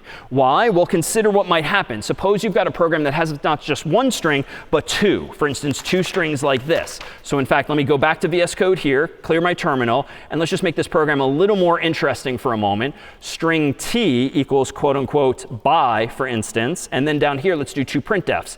%s, \n, and print out s. Printf, %s, \n, print out t. Now, to be clear, %s means string placeholder. T and s are just also the names of the variables. There's no %t that we want to use here. All right, let me go down to my terminal, make hi, /hi, and voila, I get hi and bye, just like you would have expected last week. But what's going on inside of the computer's memory? Well, insofar as I've asked it to create 2 variables, s and t, like this, odds are what's happening in the computer's memory is hi is ending up here, aka s. T, because there's nothing else in this program, is probably going to end up here, BYE exclamation point, but it wraps on this particular screen. T is taking up 1, 2, 3, 4, 5 bytes total, just as hi is taking up 4 bytes total, because the compiler is automatically adding for me the \0, the null character, to make clear to other functions where this string ends. So, what does this mean in real terms, and why is it 0? Well, why is it 0? Like, just because. Like, at the end of the day, all we have is bits. We've got 8 bits to work with for chars. You got to pick some pattern. We could have chosen all 1s. We could have chosen all 0s. We could have chosen something arbitrary. A bunch of humans in a room years ago decided 8 zeros will mean the null character. That's the special character we will use to terminate strings in this way. Well, what does that mean with our new syntax? Well, it means we could poke around with strings as well. So even though that first variable is s and that second one is t, you could technically poke around and access s bracket 0 and 1 and 2 and 3, t bracket 0, 1, 2, 3, and 4, and so forth. So in fact, if I wanted to dive in deeply there, and actually see that, well, let me go ahead and do this. Back in VS Code here, let me make a refinement here. I've now got my 2 strings here. I could go and, for instance, down here, just like before, %c, %c, %c, %c, %c, %c, %c. And if I then do s bracket 0, s bracket 1, s bracket 2, whoops, 2, and then down here, t bracket 0, t bracket 1, t bracket 2, t bracket 3, and I'm doing that only because the word by is longer than the word hi. If I do make hi, /hi, same principles work even in this context here. But let's add an interesting twist, just because if I have these values in memory here, as follows, well, if I've got 2 words in memory, I could use them in an array too. Instead of having like s and t or word 1 and word 2, I can actually put strings in an array too. So let's go ahead and do this. Let me go back to VS Code, and just for fun now, let's go ahead and do this. Give me an array called words that's going to fit 2 strings. Then in the first words bracket 0, put hi. Then in words bracket 1, put by. The only thing new here is that I'm making an array of strings now instead of an array of ints. But all of the syntax is exactly the same. How can I go about printing these things? Well, just as before, I can do printf %s \n and print out words bracket 0. Then I can do printf quote unquote s \n words bracket 1. Again, I'm just sort of applying the same simple syntax that we saw before, /i, again, of the 6th version of this program, right? I'm just sort of jumping through hoops syntactically to demonstrate that these are just different lenses through which to look at the exact same idea. And while a normal person would not do this, we could think about what's really going on in memory with arrays of words when those words themselves are arrays of characters, because a word is just a string. So this code here gives us something like this in memory. In that program a moment ago, this is words bracket 0, this is words bracket 1. The only thing that's different is I'm not calling them S and T. I've given them one name with 2 locations, 0 and 1. Well, if each of these values is itself a string, well, you said earlier that a string is just an array. So we can actually think of these 2 strings, even though the syntax is getting a little crazy, using 2 sets of square bracket notation, where I can index into my array of words and then index into the individual letters of that word by just using more square brackets. And again, this is just to demonstrate a point, not because a normal person would do this, but if I go back to VS Code, instead of printing out these 2 strings, why don't I do something like this? Printf, quote unquote, %c, %c, %c, \n. Then let's print out the first word, but the first character therein. Let's print out the first word, but the second character therein. The first word, but the third character therein. And even though I'm saying third and second and first, it's 2, 1, and 0 respectively, because we start counting at 0. And then lastly here, we can print out the second word, %c, %c, %c, %c, \n. Then words bracket, how do I get to the second word in this array? Words bracket 1, the first character therein. Words bracket 1, the second character therein. Words bracket 1, the third character therein. Words bracket 1, the last character therein. And again, this is just to demonstrate a point, but if I do make high now, /hi, we have full control over everything that's going on if you now do agree and understand that an array can be indexed into with square bracket notation, as can a string, because a string is itself just an array. Strings are arrays for today's purposes then. Whew. Questions on any and all of these tricks? No? All right. Yeah, in front. This isn't about what you just did. It was generally a question about the part before. OK. Like, with like the full average and int left and int number, is that establishing an array? Like, how do you like establish that? Like, how do you establish or create an array? Well, in the context of this program, if I go back to VS Code, line 6 here gives me an array of size 2. An array of 2 strings, if you will. The previous example we were playing with, which was my scores, whoops, wrong program, wrong file. If I open up scores.c as before, this line here, line 9, gives me an array of n integers. So that is what establishes or creates the array in memory. You specify a name, the size, and the type. That's all. And the only thing that's new today, again, is the square bracket notation, which in this context creates an array of that size. But once it exists, you can then access that chunk of memory by using square brackets as well. Other questions on arrays? Yeah, in front.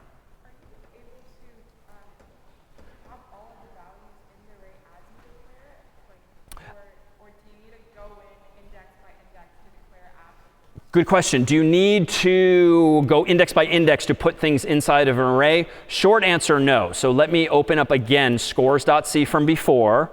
And what I could have done in an earlier version of my program would be something like this. I could have done 72, 73, 33. And I deliberately didn't show this because I didn't want to add too much complexity. But you can use curly braces in this new way and initialize the array in one line. And in that case, you don't even need to specify the size because the compiler is not an idiot. It can figure out that if you've got 3 numbers on the right, it knows that it needs 3 elements on the left to put them into. But let me undo that and leave it just as I did. But short answer, yes, you can statically initialize an array if you know all of the values up front and not when using getInt in that case. All right, so if you're on board with the idea that all a string is an array, and that array is always null terminated, we can now use that knowledge to solve some simple problems and problems that others have already solved before us. So let me go ahead and close that file in VS Code. Let me go ahead and open up another program here called length.c, and let's just play around with the length of strings as follows. Let me include the CS50 library at the top. Let me include standard IO after that. Let me do int main void after that. And then inside of main, let's prompt the user for their name by using getString and just say name : today. And then after that, let's go ahead and figure out the length of the person's name. Like DAVID, I should get the answer of 5. And KELLY, we should get the answer of 5. And hopefully for a longer or shorter name, we'll get the correct answer as well. So how can I go about counting the number of characters in a string? Well, the string is just an array, and that array ends with the null character. There's a bunch of ways we can do this, but let me go ahead and do this. Let me create a variable called n, which eventually will contain the length of the name. And I'm going to set it equal to 0 because I don't know anything yet about the length. Then I can do this with a for loop, but I prefer this time to use a while loop. I'm going to say the following. While the person's name at that location does not equal \0, go ahead and add 1 to the value of n. And then after all of this, go ahead and print out with %i\n the value of n. So what's going on here? This is easier said when you know already where you want to go with it, but with practice, you too can bang this out pretty quickly. N is going to contain the length of my string. I have in my loop here a Boolean expression that's just asking the question, does name at the current value of n not equal the null character? In other words, you're asking yourself, is this character null? Is this character null? Is this character null? Is this character null? And if not, you keep going. You keep going. And this is kind of a clever trick because I'm using n and incrementing it inside the loop. So when I look at d, that's not equal to \0, so I increment n. Now n is 1, so I look at name bracket 1. What's at name bracket 1 if it's my name? A. A does not equal \0, so it increments n. What's at location 2 in DAVID? V. V does not equal \n. So we repeat with I. We repeat with D. And then we get to the end of my name, which is the null character, because the getString function and C put it there automatically for me. The null character does equal \0. N does not get incremented any more time. So at this point in the story on line 13, n is still 5 because I have not counted the null character. So I hope I will see 5 on the screen. This is just kind of a very mechanical way of checking, trying to figure out through inference how long the string is, because it's as long as it takes to get to that \0, the null character. So let's do make length, enter, /length, type in my name, David, and I indeed get 5. Let's go ahead and do /length, Kelly. I indeed get 5. And hopefully for shorter and longer names, I'm going to get the exact same thing too. In fact, we can try a corner case. /length, enter. Let's not give it a name at all. If I just hit enter here, what should the length of the person's name be? 0, which is not incorrect. It's literally true. But that's because we're going to get back essentially quote unquote. But even though it's quote unquote in the computer's memory, it's still going to take up 1 byte because the getString function will still put null at the end of the string, even if it's got no characters therein. So it turns out this is not something you need to do frequently, like initializing a variable, using a loop like this. It turns out there are better solutions to this problem. You do not need to reinvent this wheel yourself, because it turns out in addition to standard IO.h and CS50.h, and as you probably saw in problem set 1, math.h, and perhaps others, there are other libraries out there, namely the string library itself. In fact, if you go into the CS50 manual, you can look up the documentation for a header file called string.h, which contains declarations for, that is prototypes for, a whole bunch of helpful functions. In fact, the manual pages for it are at this URL here. The most important function, and the one we're going to use so often for the next few weeks, is wonderfully called strlang for string length.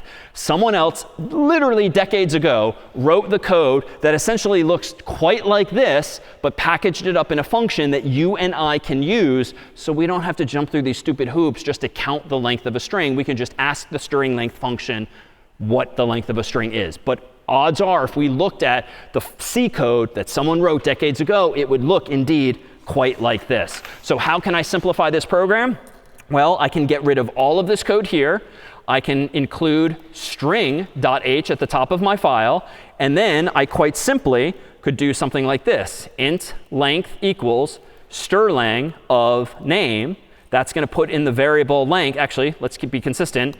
Int n equals str length of name. And then on line 9, let's print it out. Let's try this. Make length / length David.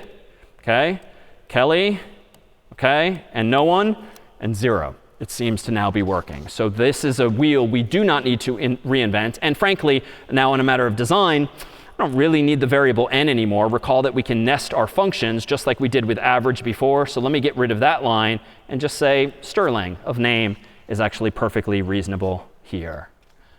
All right, well, what more can we do with this? Well, let's consider some other matters of design. Let me close out length.c and let's create another program of our own called string.c, in which we'll play around now with this library and others. Let me go ahead and include CS50.h. Let me go ahead and include standardio.h. Let me go ahead and include also string.h. All right, what do I want to now do? Well, int main void, and inside of main, let's go ahead and write a program that prints a string character by character, just to demonstrate these mechanics. So string s equals get string, and I'm going to ask the user for some input, because I just want to play around with any old string. I'm going to go ahead and proactively say output here, and I'm going to go ahead and not use a new line character there deliberately. Below this now, I'm going to have a for loop, though I could use a while loop, that says int I equals 0, I is less than strlang of s, the string I just got from the human, and increment I on each iteration. And on each iteration, print out just one character in that string, specifically at s location I. And then at the very bottom of this program, let's just print a single \n to move the character onto a new line. Long story short, what have I done? I wrote a stupid little program that prompts the user for a string, prints the word output thereafter, and then just prints the word that they typed in character by character by character by character until it reaches the end of the string based on the length returned by strlang. So let's go ahead and run this. In my terminal window, I'm going to do make string /string, and I'll type in my own name as before. This was a subtlety. I deliberately wrote 2 spaces here because I just, to be nitpicky, I wanted input and output to line up perfectly so you can see what's happening. Indeed, if I do enter here, now I see input is David, the output is David as well. So that was just a formatting trick that I foresaw. Why is this program correct but not arguably well designed? It's pretty good in that it's using the strlang function. I didn't reinvent a wheel unnecessarily. But there's an inefficiency that's kind of subtle. And it relates to how a for loop works. Any thoughts? This program, I claim, is doing unnecessary work somewhere. Yeah. Why do you have to output a character by character? OK, that's definitely stupid. You don't have to output a character by character. That's just my pedagogical decision here. So correct, but not the question we're fishing for. There's a second stupid thing. Yeah? Every time check all the time the strlang. Yes. Every time through this loop, and this isn't so much my conscious choice, but my mistake, I'm checking the length of s again and again. Why? Because recall how a for loop works. The initialization happens once at the very beginning. Then you check the Boolean expression. Then, if it's true, you do the code. Then you do the update. Then you check the Boolean expression. Then you do the code. Update, Boolean expression, you do the code. But every time you evaluate this Boolean expression, you're asking, is I less than the str length of s? But this is a function call. Like you are literally using strlang again and again and again. And like a crazy person, you're asking the computer, what's the length of s? What's the length of s? What's the length of s? It's not going to change. It's going to be the same no matter what. So how can we fix this? Well, I could solve this in a couple of ways. Like I could, for instance, down here do int n equals strlang of s and store it in a variable n and just do that. I think that eliminates the inefficiency because now I calculate the length of s once It's not going to change, nor is my variable, so I can now use and reuse that variable. It's just saving me a little bit of time, microseconds maybe. But when you're writing bigger programs and you're doing things in loops, if that loop is running not 3 times or 5, but 1,000,000 times, millions of times, all of those microseconds, milliseconds might very well add up. But it turns out there's some syntactic tricks we can do too. I alluded to this earlier. If you want to initialize not 1 variable, but 2, you can actually do it all before the first semicolon, like that. So now on line 9, I'm declaring a variable called I and setting it equal to 0. And I'm declaring a second variable called n, also the same type, int, and setting it equal to the length of s. And now I can use that again and again. Now, as an aside, this is a little bit of a white lie because smart compilers nowadays are so advanced that they will notice that you're calling Sterling again and again inside of a loop, and they will just fix this for you, unbeknownst to you. But it's representative of a class of problems that you should be able to spot with your own human eyes and avoid altogether so that you don't waste more time and more compute and more money in some sense than you might otherwise need to in this case. Any questions on that there? Optimization, yeah? You do not say int again. The constraint is that you have to use the same data type for all of your initializations. So you better hope that you only want ints in this case. Otherwise, you got to pull it out and do what I did earlier. Good question. Others on this? Yeah? When does it account for spaces? A space is just ASCII character number 32. So there's nothing special about it. It's sort of invisible, but it is there. It is treated like any other character. There's no special accounting whatsoever. The null character, which is also invisible, is special because printf and Sterling know to look for the end of that variable, the end of that value as such. All right, let's try one other demonstration of some of these ideas here. Let me go into another file that we'll create called, how about uppercase.c. Let's write a super simple program that uppercases a string that the human types in and see how we can do this sort of good, better, and best. So I'm going to call this file uppercase.c. Inside of this file, let's use our now friends, include CS50.h. Let's do include standard.io.h. Let's then include, lastly, how about string.h? And the goal here inside of main is going to be to get a string from the user. So string s equals get string. And we're going to ask the user for a before string, representing what it is they typed before we uppercase everything. Then I'm going to go ahead after that and print out, just as a placeholder, after, and 2 spaces, just to be nitpicky so that the text lines up vertically on the screen. Now I'm going to do the following. For int I equals 0, n equals Sterling of s, semicolon, I less than n, just like before, I++. So I'm just kicking off a loop that's going to iterate over the string the human typed in. Now, if my goal in life is to change the user's input from lowercase, if indeed in lowercase, to uppercase, let's just express that literally.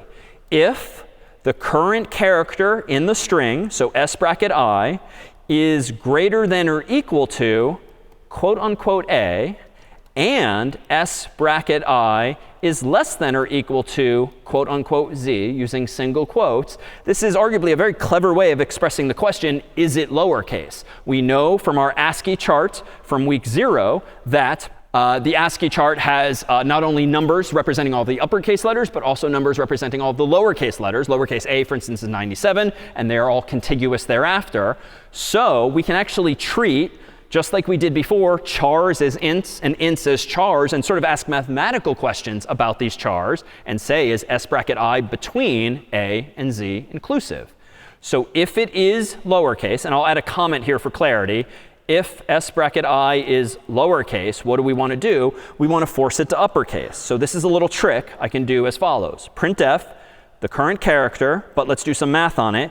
Let's change s bracket I by subtracting some value. Well, what might that value be? Well, recall from week 0 our ASCII chart here. And let's focus, for instance, on the lowercase letters here and the uppercase letters here. What's the distance between all upper and lowercase letters? It's 32, right? And the lowercase letters are bigger. So it stands to reason if I just subtract 32 from the lowercase letter, it's going to immediately get me to the uppercase version thereof. So this is kind of cool. So I can actually go back to VS Code, and I can literally subtract the number 32 in this case, because ASCII is a standard. It's not going to change.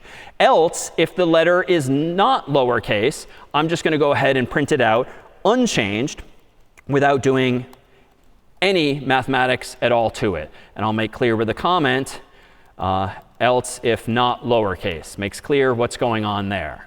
All right, let me go ahead and make uppercase in my terminal window, /uppercase. Let's type in my name all lowercase, and I get back David. Oh, minor bug. Couple bugs, actually. Let me fix my spacing. I think I want another space after the word after. And at the very bottom of my program, I think I want a \n. Now, let's rerun make on uppercase, /uppercase, enter, DAVID. And now, it's forcing it all to uppercase. Meanwhile, if I do it once more and type in name capitalized, it's still going to force everything else to uppercase. Questions? Your spacing was fine. You just forgot the T and after. Oh, I'm an idiot. OK, thank you.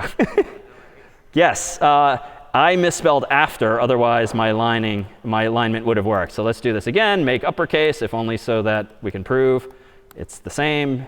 DAVID in all lowercase. And there we go. That was, thank you, the intent.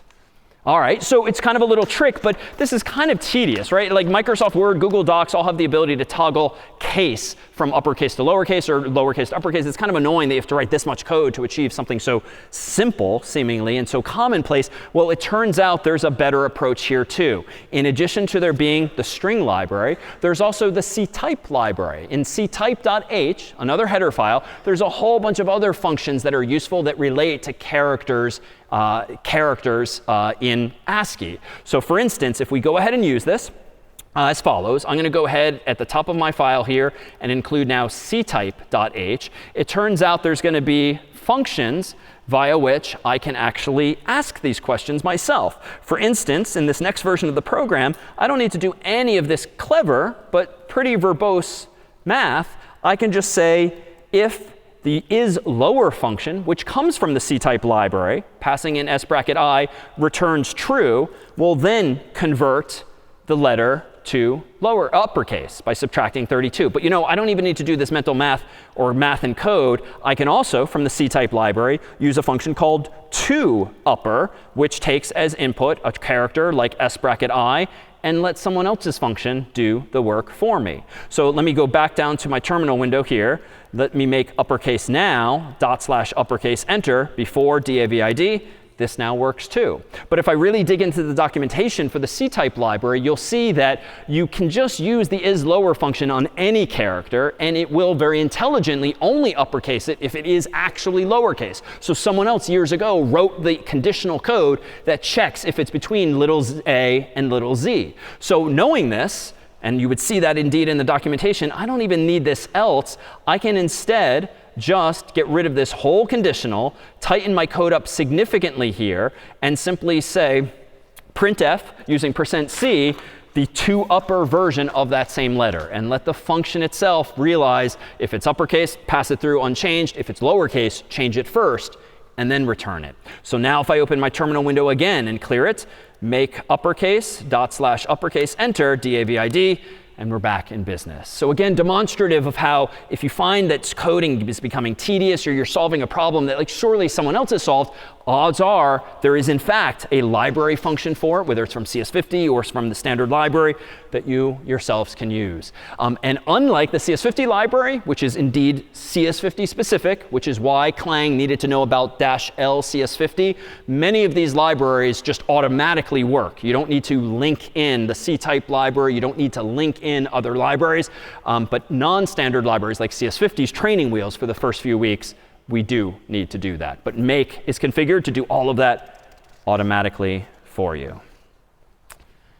All right. In our final minutes together, let's go ahead now and reveal some of the details we've been sweeping under the rug about main. I asked on week 1 that you just sort of take on faith that you got to do the void, you got to do the int, you got to do the void and all of that. Well, let's see why that actually is. So main is special insofar as in C, it is the function that will be called automatically after you've compiled and then run your code, just because. Not all languages standardize the name of the function, but C and C++ and Java and certain other ones do in this case. Here is the most canonical, simple form of main. We know that including standard io.h just gives us access to the prototypes for functions like printf. But what's going on with int and what's going on with void? Well, void in parentheses here just means that main, and in turn, all of the programs we've written up until this moment do not take command line arguments. Literally every program we've written, /a.out, /hello, /scores, /everything else, I have never once typed another word after the name of our programs that we've written in class. That is because every program has void inside of these parentheses telling the computer this program does not take command line arguments, words after the program's name. That is different from make and code and cd and other commands that you've typed with words after their names at the prompt. But it turns out the other supported syntax for the main function in C can look like this too, which at a glance looks like kind of a mouthful, but it just means that main can take 0 arguments or it can take 2. If it takes 2, the first is an integer and the second is an array of strings. By convention, those inputs are called argc and argv. Argc is the count of arguments that are typed after the program's name.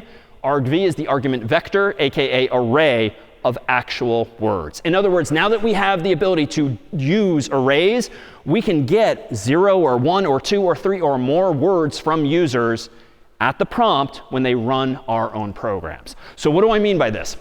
We can now write programs that actually have command line arguments as follows. Let me go into VS Code here and close our old program uppercase. Let's write a new, simpler program here in my terminal called greet.c and just greet the user in a couple of different ways. So I'm going to include initially CS50.h, and then I'm going to include standard.io.h here. Then I'm going to say int main void without introducing anything new just yet. I'm going to ask the user, like we did last week, for a return value from getString, asking them, what's your name, as we've done so many times. Then I'm going to say printf hello, comma, %s\n, spitting out their answer as follows. Same program as last week again. I'm going to make greet. I'm going to say /greet, and I'm prompted now for my name. I hit enter. Notice that I did not take any command line arguments. The only command I ran was /greet, no other words. Let's now use this new trick and actually let the user type their name when they're running my program, rather than waste their time by using getString and prompting them.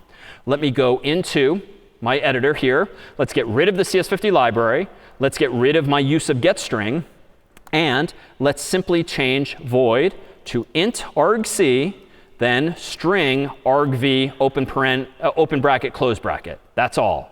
Down here, let's simply print out argv bracket 1 for reasons we'll soon see. The only change that I'm making really is changing the prototype for main from the first version, which we've been using for like a week and a bit now, to the second version, which is the only other version supported. I'm going to go back to my terminal window now, make greet, and darn it. I shouldn't, so close. Why did I make, how do I fix the mistake I accidentally made? Yeah, in back. Oh, no, in front. Yes, I should have kept the CS50 library because it's in the CS50 library that string is defined. So include CS50.h. In week 4, we will delete that line for real and actually show you what string actually is. I promised at the start of class that string is a term of art, but it's not a keyword in C. But we'll see what it means in a couple of weeks' time. OK, let me fix this. Make greet /greet. But now I'm going to type, before I even hit enter, my actual name. And when I hit enter now, I see hello, comma, David. If I instead do /greet Kelly, enter, now I see hello, comma, Kelly. If I do nothing, like greet, enter, I just see hello, null, which is not the same null as before, NUL. This is NULL for reasons we'll come back to before long. But clearly, printf knows something's going on. There's no actual word there.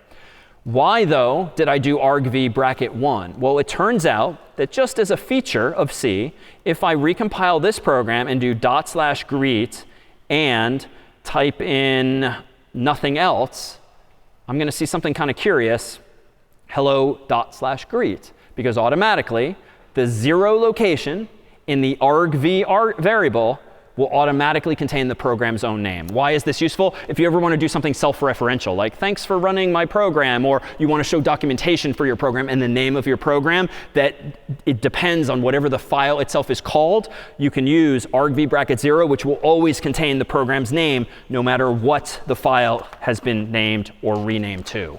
But we can fix that null issue now in a couple of ways. So argc is the other input that I said now can exist, which is the count of arguments at the prompt. So if I want to check if the user actually typed their name, I could say something like if argc equals 2, well then, and only then, go ahead and print out their name. Else, let's just do some clever default like printf, quote unquote, hello world, or heck, nothing at all. This version of the program now is a little smarter because when I run make greet and do /greet of my name, works exactly as intended. But if I forget and only do /greet, it's going to say hello world. Moreover, if I don't quite cooperate and I say David Malin, enter, it similarly just ignores me because arg count is not 2 anymore. It's now 3. So argc contains the total numbers of words at the prompt, but the first one is always the program's name. Question?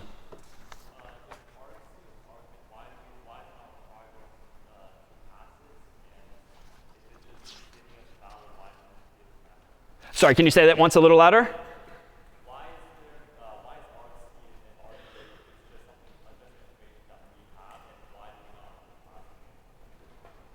Why is it information that we just have, or?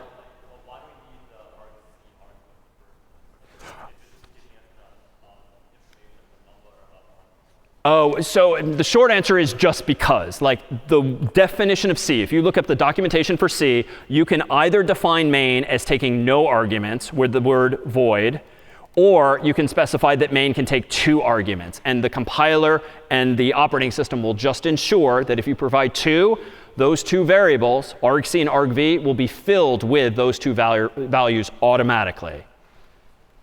Someone else decided that, though. That's just the way it works. You can't put 3 there, you can't put 4 there. You can change the names of those variables, but not the types because of this convention. So there's one last feature of main then. It's the actual value it returns. Up until now, every program I've written starts with int main something. Int main something. What is that int? We have yet to use it. Technically, the value that main returns is going to be called the so-called exit status, which is a numeric status that indicates success or failure. Numbers are everywhere in the world of computing. So for instance, here's a screenshot from Zoom, whereby if something goes wrong with Zoom, like you have bad internet connectivity or something like that, you might see an error code like 1132. That means nothing to normal people unless you Google it, look up the documentation, but it means something very much to the software engineers who wrote this code because they know, oh, shoot, 1132 means this error. And they probably have a spreadsheet or a cheat sheet somewhere that converts those codes to actually useful error messages. And frankly, in a better world, they would just tell you what the problem is rather than just say, report the problem and mention this number. That said, on the web, odds are you're familiar with this number, 404, which is also a weird thing for so many normal people to know, but this generally means file not found. It's a numeric code that signifies that something has gone wrong. Exit status isn't quite this, but it's similar in spirit. In main, you can return a value like 0 or 1 or 2 or something else to indicate whether something was successful or not. By convention, a function like main returns 0 on success, if all is well. And that leaves you then with like several hundred possible things that can go wrong, because you could return 1 to signify one thing, 2 to return another, 3 to signify another, and so long as you have a spreadsheet or a cheat sheet or something, you can just keep track as the programmer as to what error means what. So what does this mean in real terms? Well, if I go over to VS Code here, let me implement a relatively simple program, our last, called status.c. So in status.c, I'm going to go ahead and use the CS50 library at the top, the standard IO library at the top, and then inside of int main, and with our new format, int argc, string argv, square brackets, inside of main, I'm going to now do the following. If argc does not equal 2, then I'm going to go ahead and print out this time a warning. I'm not going to have some silly default like hello world. Let's tell the user that they didn't use my program correct. And I'm going to say printf missing command line argument. And we'll assume they know what that means. Then, to signify an error, I'm going to say return 1. It could be 2, it could be 3, but this is the first possible error, so I'm going to start simple with 1.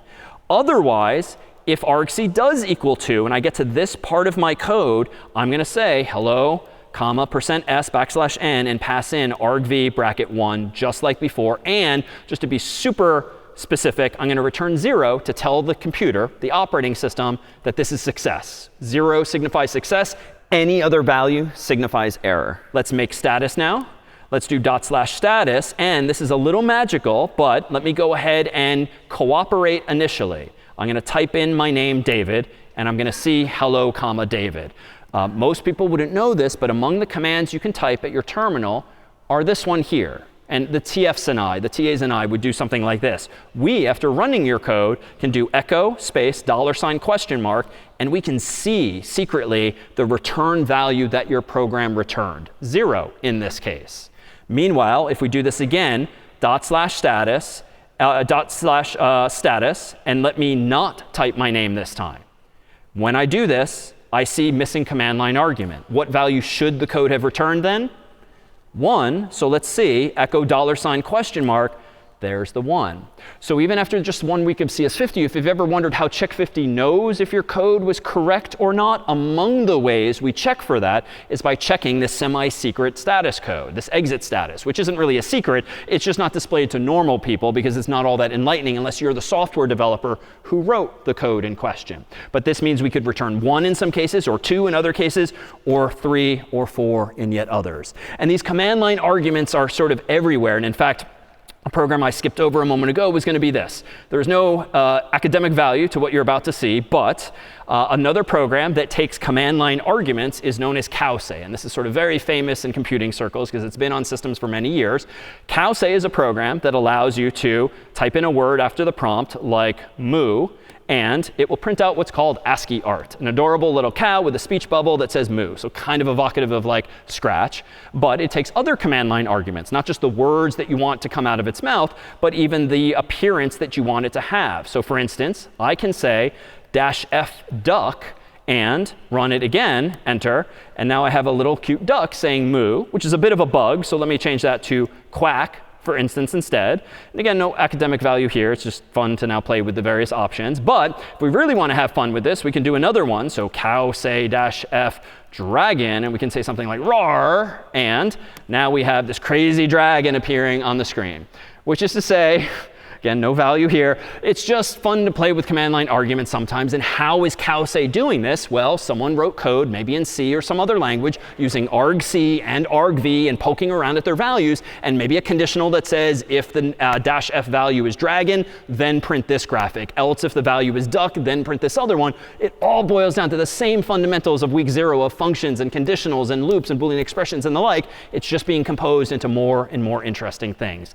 And indeed, in closing, among the other interesting things we'll play with this week to come full circle is that of cryptography, the art of scrambling information so as to have secure communication. So important nowadays with passwords and credit card numbers and personal messages that you might want to send. And we'll have you explore through code some of the algorithms via which you yourselves can encrypt information. And there's a number of ways we can do this form of encryption, and they all boil down to this mental model. You've got some input, like the message you want to send, and you want to encipher it somehow, encrypt it somehow, so that no one knows what message you've sent. So you want your plain text, which is the human readable version in English or any other language, to become ciphertext ultimately. So the code you'll be writing this week is inside of this black box, some kind of cipher, an algorithm that encrypts information so that you can do exactly this. Now the catch is that you can't just give it plain text and run it through an algorithm and get ciphertext, because you need to somehow have a secret typically for encryption to work. Like if I'm going to send a message to someone in back, well, I could just randomize the letters that I'm writing down, but how would they know how to reverse that process? Probably what we need to do is agree in advance that, you know what, I'm going to change every A to a B, and every B to a C, and a C to a D, and a Z to an A. I'll wrap back around at the end of the alphabet. It's not very sophisticated, but no middle school teacher, if they intercept 2 kids passing notes in class, are going to waste time trying to figure out this cipher. But it does presuppose that there's a secret between them, the number 1 in that case, because I'm changing every letter by 1 place. So how might this work? Well, if I want to encrypt the word hi, H-I exclamation point, and my secret key with someone that I've come up with in advance is 1, I should send the ciphertext IJ exclamation point. Now, this is a simple cipher, so I'm not really encrypting the punctuation, which may or may not be a good thing, but I am encrypting at least the alphabetical letters. But what does the recipient then have to do to decrypt this message? When they see on paper IJ exclamation point, how do they know what I said? Well, they use that same key, but subtract. So B becomes A, C becomes B, A becomes Z, and so forth, essentially inverting the key from +1 to -1. Of course, slightly more secure than a cipher of 1, a key of 1 would be 13. And in fact, in computing circles, 13 has special significance. ROT13, ROT13 is an algorithm that's been used for many years online just to sort of avoid spoilers, like Reddit might do this or other websites where they want you to have to do some effort to see what the message says. But it's not all that hard. You just have to click a button or write the code that actually does this. But if you use 13 instead, you wouldn't get IJ, you'd get UV. Because U and V are 13 places away from H and I, respectively. But again, we're not touching the punctuation. Or we could send something more personal, like I love you, and the message comes out like that. Slightly more secure than that would be ROT26, no? No, why? Because it's the same thing. It literally rotates all the way around. A becomes A, B becomes B. So there's a limit to this. But more seriously, that speaks to just how strong this encryption is or is not. Because if you think about this now from an adversary's perspective, like the teacher in the room intercepting the slip of paper, how much work do they need to do? Well, they just try all possibilities. Key of 1, key of 2, key of 3, ... key of 25. And at some point, they will see clearly that they guessed the key, which means that cipher is not very secure. Nonetheless, what we're talking about is historically known as the Caesar cipher, because back in the day, when Caesar was communicating by legend with his generals, if you're the first human on Earth to come up with encryption or come up with this specific cipher, it doesn't really matter how not complex it is if no one else knows what's going on. Nowadays, it's not hard at all to write some C code or any other language that could just brute force their way through this. So there are much more sophisticated algorithms nowadays than simple rotations of letters of the alphabet, as we'll soon see. But when it comes to decryption, it really is just a matter of reversing that process. So this message here, if we rotate all the letters in the opposite direction by subtracting 1, will be our final flourish for today. There's a bit of a hint there which will reveal that this message and our final words for us as the clock strikes 4:15 is going to be the U becomes T and the I becomes H. I'm the only one this is amusing. HISWASCS50, and this was CS50. We'll see you next time.